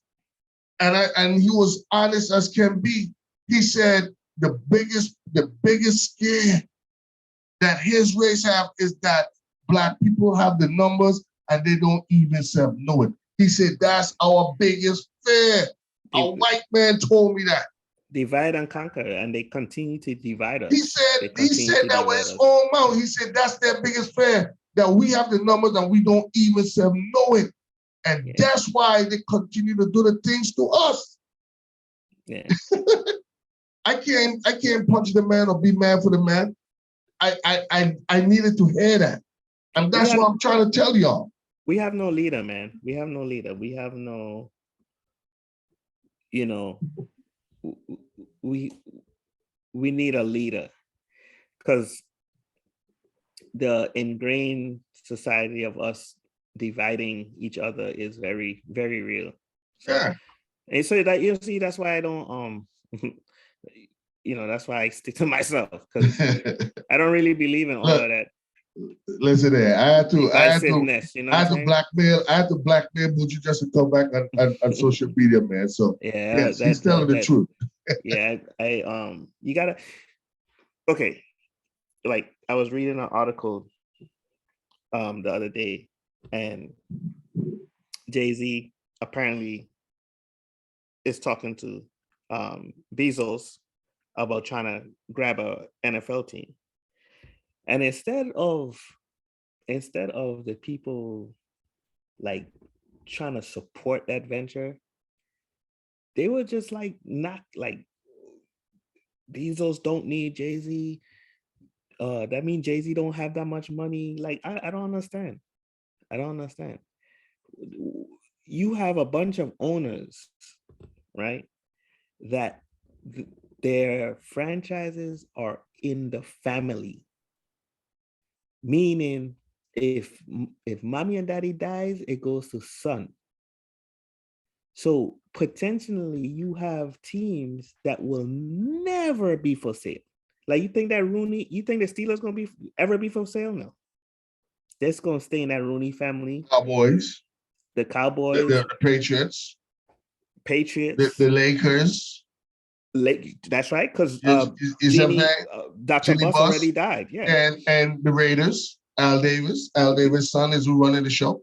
Correct. So you have, whatever. So if you have somebody that can break into the mold with some slight percentage and, we don't know what Bezos and Jay is talking about. It could be that Bezos say, hey, I know what it's like. I'm gonna front you. We're gonna get in this 5-6 years, and then I'm out. I don't need it. I'm the richest man in the world. I don't need an NFL team. You could have it. You buy out my shares, whatever. We don't know. You know? But to just knock it off the grip. But they were saying President Obama was interested in buying the Suns too, Phoenix Suns. I saw that too. In actuality, he talks to Condoleezza Rice. And I think she's on that Denver team. I got to do a little bit of research, but I think she's on that Denver Broncos. I think so. I think she's on that Denver Broncos. I think so. Condoleezza Rice. Now, who would have think that Condoleezza Rice, our former Secretary of State, have interest in football? Well, she a big sports fan. Right. Yeah, she a big sports fan. Stanford wanted her to come coach over there. She a big sports fan. But nevertheless, man, we just gotta stick together. We got to stick together. Like, we gotta stick together. We can't with this fighting each other stuff. We gotta support each other, like, as best we could. And every time, my support to you might be, hey, keep going. I may not be able to give you $1, $2, or whatever. I might say, hey, keep going. Or I might say, hey, Russ, you need a house? Talk to Dr. Yami, because Dr. Yami is doing what she's supposed to. That's support. All of that is support. Right. All of that is support. People don't know that. If I come to you and I say, oh, you need a house, I know Dr. Yami is doing her thing. And I gonna say, oh, go to Charles. Why am I telling you go to Charles? Because I don't like Dr. Yami? No, I want to go to Dr. Yami because she's in our culture. She's part of us. Go there. Don't go to Charlie. Don't go to the Richard. They don't. You're gonna take that same money and invest it in his community, not ours. In his community, not ours. You know what I'm saying? Yeah, so she just told me tonight everything that she had on was from the Virgin Islands. From the shirt, the lipstick to the earrings. You see what I'm saying? You got to. Oh man. Slight support is major support to people some don't people. Understand. Just tuning in Friday night. You don't have to stay a whole hour. You can listen for 10, 15, 20 minutes. Let me see what they're talking about. That's support. We don't expect people to be on the show from the beginning of the intro to the end. Just come in, even if it's tap in 5 minutes. See what they're talking about. Even leave a Facebook group chat on the Facebook Live. Hey guys, y'all, I'm proud of y'all. Keep doing it. Keep inspiring. That's support. That's support.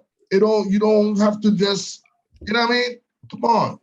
And that's what I'm saying. I cannot support Kyrie and that BS, even though they say, oh, Russell, you didn't know what you're talking about. Man, listen, you cannot spit in a man's face if that same man is paying your bills, supporting you. You see how fast he apologized, though, right? And then on the other side to that too, right? We who looking for support, we can't be upset when people don't support us. Right. We just move on. It's everything is not for everybody. Thank you. Just move on. So hey, I'm learning. I still learn. Hey, you're doing a good job, Bojo, because you said it in a calm way. I said it in a more rough way. Pretty much, we're not condoning that BS. We're not condoning that BS. I don't care how much you flip it, how much you tell me. And a lot of people that say, "Oh, Russ, you're turning or you're going against what you stand for," it have nothing to do with that. Yeah. I'm old enough now to know right from wrong. Yeah. And like Buju said, everything has consequences. You have consequences. Yeah, you got to. From a billionaire status to a millionaire status. He talking about he still got money. Okay, but you're not a billionaire status. That's the difference. Yeah, you got money, but you're not a billionaire no more. You was like in an elite level. But you know, though, a billionaire. Come on, dog. I don't know how. I know you. I shouldn't say that because I've been around you enough. I know that you're religious, but I don't know how much. Let me not use religion as an analogy. I'm gonna just say karma because everybody's familiar with karma. I do believe in there's karma, right? Yes. There's good karma and there's bad karma. But Kanye used to throw that billionaire thing in people's face all the time. What was his little spiel? I'm the first richest black man ever. Which wasn't true. There are kings and queens that was way richer than Kanye, but we ain't gonna go there. But he used to throw that all the time, as if to say, like, I'm doing it by myself. So there you go. You have no family. You lost all your contracts. Just because of you being stupid. Being stupid, pretty much. Shit. Pretty much. But enough of that, man. It's 9:46, man. All right, so guess what? Let's get down to the picks, man. And coming up soon, Buju. Coming up soon, the NBA about to start. Well, they already started. I'm sorry. They already started. We're gonna start making some picks. 1 or 2 picks of the NBA games as well. How about that? No problem. We could do 5 and 5. We could do 5 NBA games, 5 NFL games, whatever.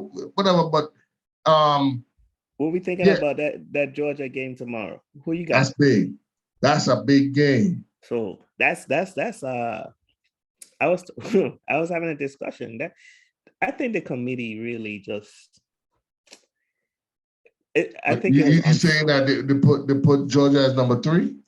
Yeah, so it's unfair. I understand why they did it, but it's kind of unfair for a team that is the defending champion who have not lost yet.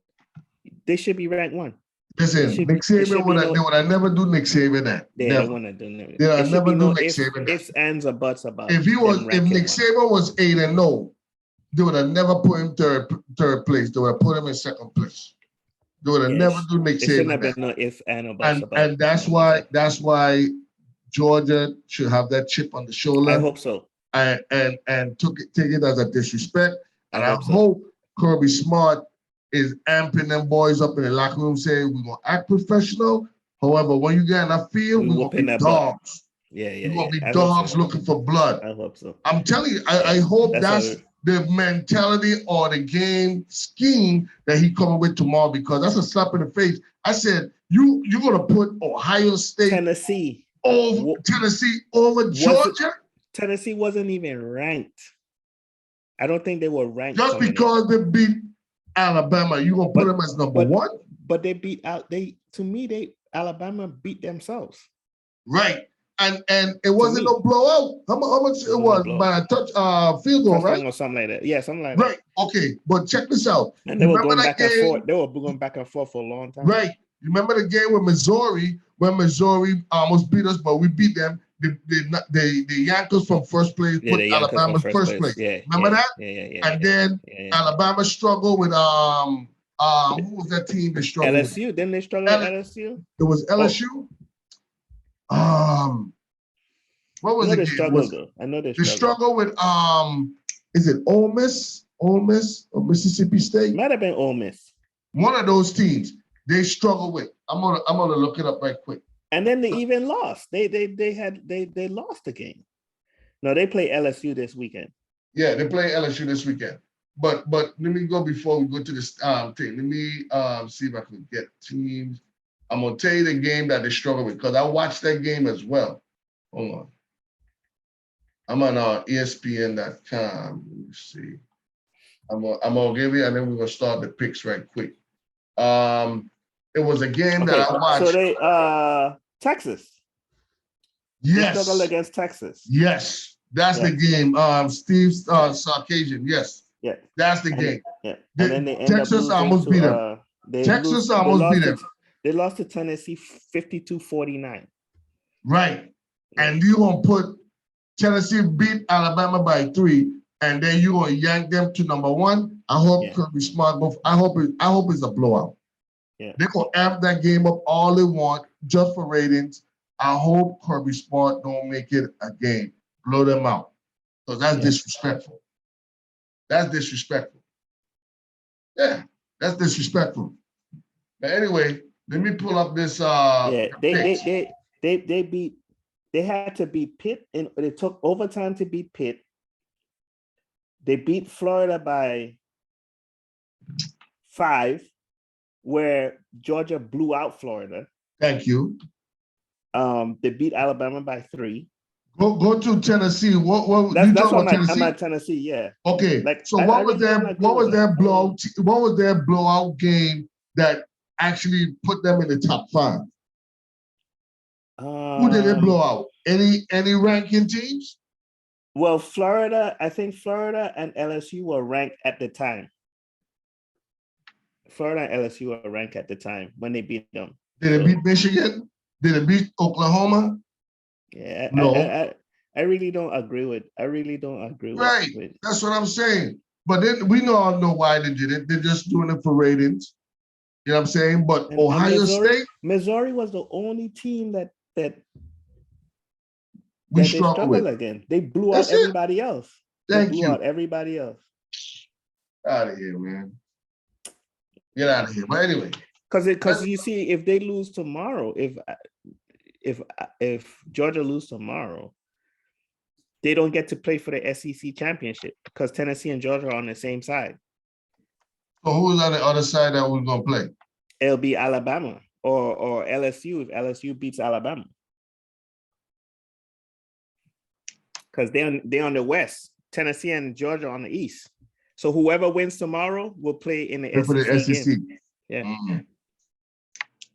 So So I just think it's imagine if Georgia beat Tennessee and Alabama beat LSU. Yeah. How you gonna rank that? Yeah, because right now Alabama is outside. Right. And then so you're saying that Alabama have to win in order to be in the playoff, in the championship playoff. So this is the discussion we had. I think they hoping that Georgia beats Tennessee. And since Tennessee is 1, it could justify them moving them 1-4 and moving Georgia 3-1, right? And then that way Tennessee if they win out, they don't have to play in the SEC championship because they'll be ranked 4th. So they'll get in the playoffs. And then Georgia will have to play in the SEC championship. And if they lose, then they'll flip again. They're doing it in a strategic way, but Kirby Smart need to just win tomorrow and done it. Yeah. Go for the blood. Don't give him no chance. Don't care if the reporters say, okay, y'all had the game, y'all running up the score. Nah, you send a message. Send a message. It could be 1 minute and 50 seconds left in the fourth quarter. And Georgia up by 20. Make it 27. Send a message. Send a message, man. You got to. You can't play with them because that's disrespectful. That's disrespectful. But anyway, let's get down to this picks, man. This week 9 have some good picks, Buju. What's the score? Because I know I missed last week. So what's the So you had Bengals to beat the Browns. I picked the Browns to beat the Bengals. So you went 3 out of 2. I went 4 out of 1. I went 4 games, lost 1. You won 3 games, lost 2. You lost the Jags. You picked the Jags over the Broncos and the Bengals over the Browns. The game that I picked, and I said it's going to be one of my tough picks, Jets over the Patriots. The Patriots beat the Jets. So the total right now, as of week 9, is Buju, you're 22, 17, and 1, and I'm 25 and 15. You're getting close. Right. Getting close. You're getting close. This week, I'm what? 22, 17, and 1. So what was the week before? It was 19, 15, and 1. What was the record for the week before? Week 8 or week 7? Week 7. Week 7, you was 17, you were 17, 12, and 1, right? Yeah. No. Yeah. No.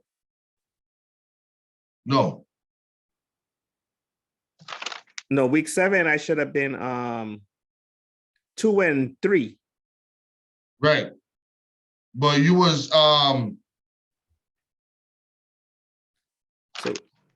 so week 7 I was 2 and 3, and I think you was week 6 you was 12, 12 and 1, right? You was 12, 12 and 1 on week 6. And then week 7, you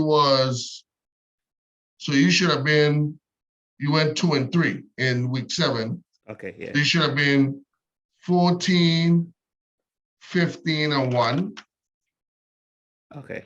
Yeah. 14, 15, and 1. Why I keep messing up these numbers, man? You got it. It's 20. So I'm 22, 17, and 1 now, right? 3 and 2. So if you're 14 and you 20, you said you was 25 and 14 and 3, that's 17. But how I got 17, 12, and 1? That's not right. Hold on, Buju. I'm right. See, I miss. Buju, every week I'm always messing up. My bad, dog. Okay, so week 6, you was 12, 12, and 1. Week 6, right? On week 7, you went 2 out of 3. Right. So that makes you 14, 15, and 1. right? Right? No. Why? No, no. Let's not go back. Your totals are correct that you have now. 22, you said 22, 17, and 1. That's what you said a minute ago, right?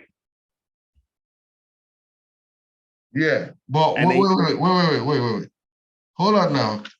So if you were 12, 12, and 1 at week 6, you went, and then you went 2 out of 3 and 7, week 7, that should have give you 14. No, I wasn't 12.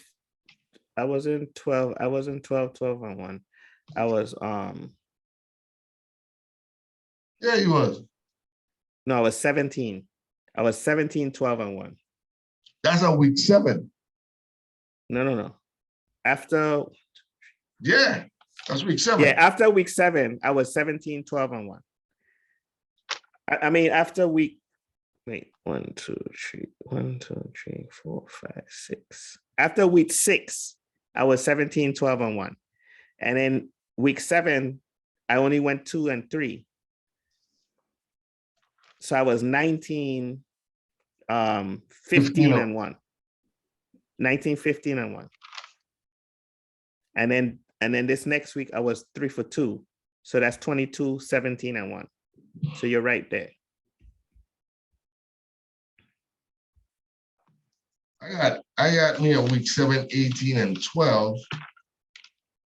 And then week 8, 21, and 14. And then week 9, you at 25. I'm at 25, 15, you're at 22, 17, and 1. All right, let's leave it like that. Let's leave it like that. Yeah, so that's 40. That's 40 games. Yeah, we should be at 40 games. Yeah. So we're gonna leave it like that. We're gonna leave it like that. I got so much numbers scribble up. Okay. Yeah, I got you. So you're 25 and 15, and I'm 22, 17, and 1. All right. Okay, let's go. Week 9. I'm gonna let you go first, Bougie. We gotta get this Ivana, Idara, and Ken Matt together, man.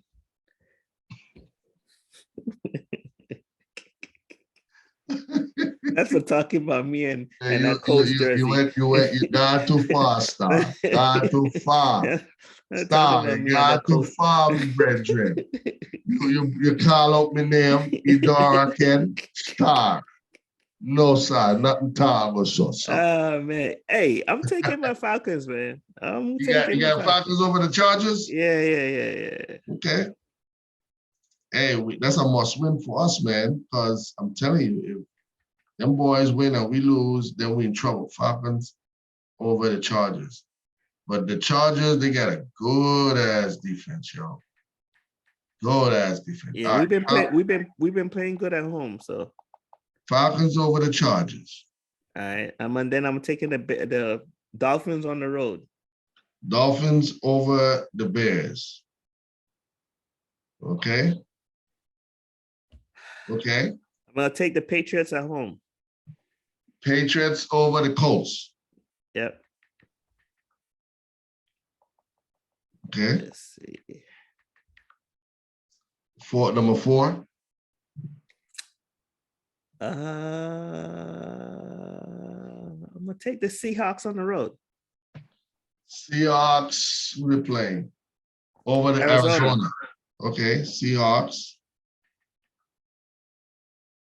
They're the sleeper team right now, over the Cards. And Monday night game. Let's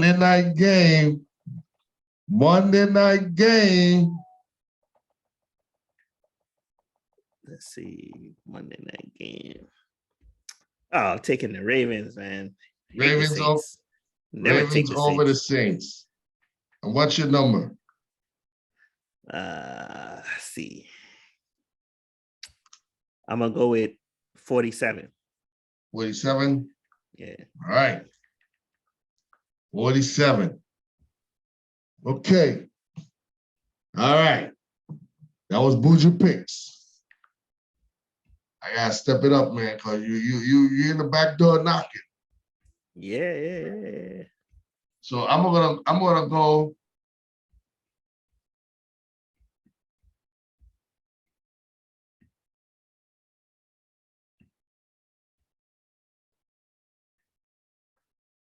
I got Minnesota over the Commanders. All right. Vikings over Commanders. That boy better, man, he better don't mess up that damn game. He better go back home and whoop some butt. What's his name? Was it QB name? Do you like that? Cousins, Yeah, Kirk Cousins. Yeah. He better play a good damn game. Right now they were 6-1. Shoot.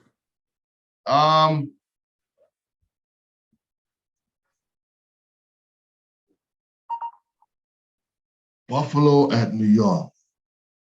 That's a tough one too. Buffalo at the Jets? Buffalo that's and tough?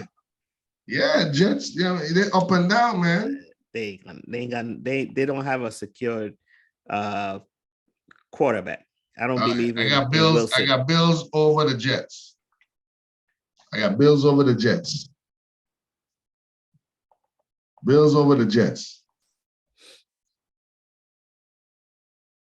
The reason why I'm taking my time because these are some tough picks now. I got the Bengals over Carolina. Even though Carolina showed some flashes of the defense. Their defense they could have shut us down. Yeah, but Bengals didn't play good against the Browns, so they need a bounce back game, especially at home. Yep. So Bengals over the Panthers, Bills over the Jets, Vikings over the Commanders. That's 3 games that I'm picking the away team to win.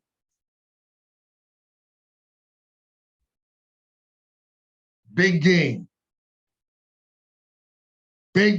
I'm gonna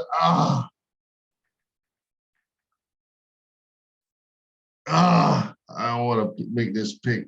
The Rams and Tampa Bay. Damn.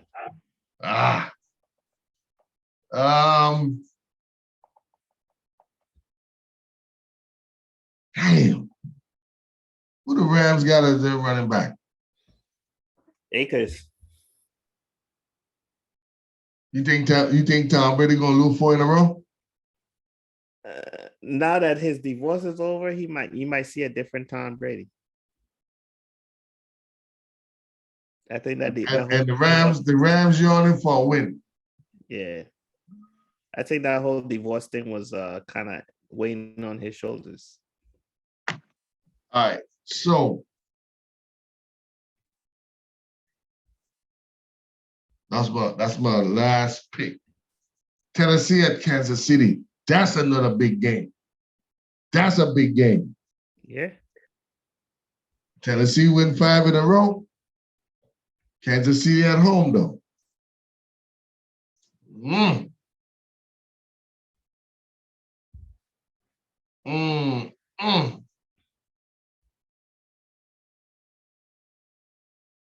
I'm gonna go with the Bucks over the over. Wait, don't write that one down, would you? Don't write that one down, man.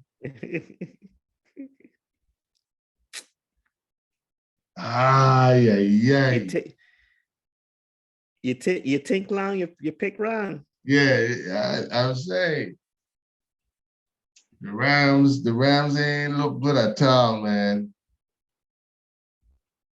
They ain't looking good at all, man.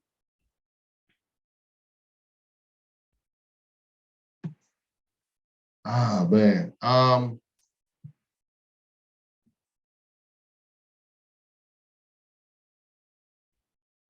going with Tennessee over the Chiefs, man. All my games gonna be away games. I got the Titans over the Chiefs. No, but the Chiefs. Oh, you're going with it? Okay, all right. I'm going with the Titans over the Chiefs. So all my 4 picks are away. Right. Vikings is away, Bills away, Bengals. No, Bengals at home. I'm sorry. Bengals at home, Titans away. Yeah. Monday night game. You damn right I'm going with the Raven.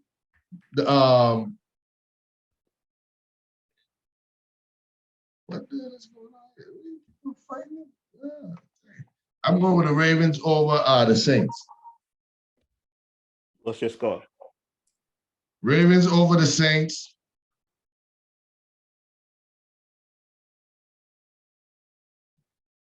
$48.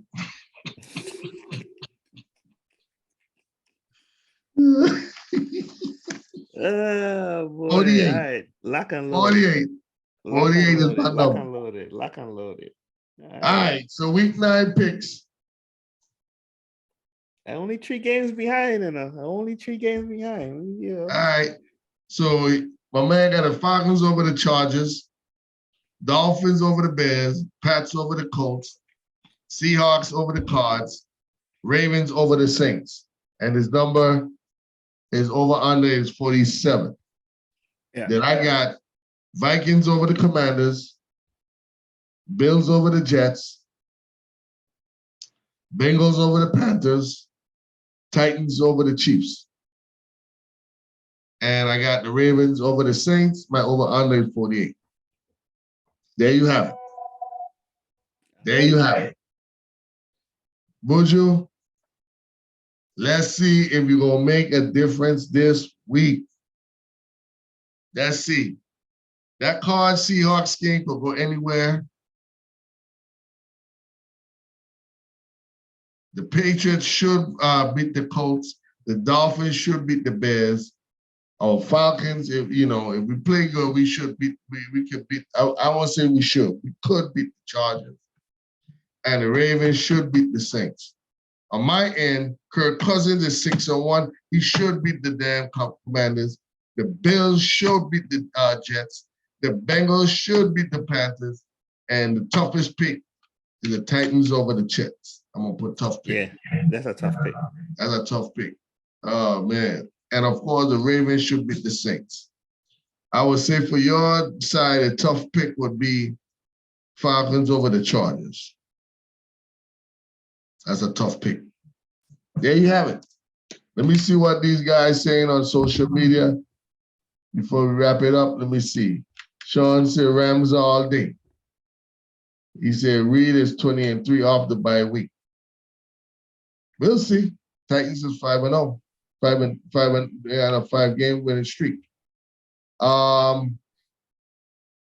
Let's see. All right, so Sean said he's going with the Rams and he's going with the Chiefs. So we'll see. But there you have it, man. Buju, as always, man, it's been a pleasure. Let's keep doing this thing here. Let's keep supporting one another.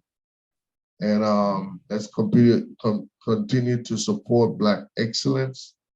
The Buju and Rush Sports Talk Show, we're doing it live each and every Friday night. We ain't asking for too much. We just asking y'all to just tune in. Let's talk about it. And like what Buju doing, help us with our picks.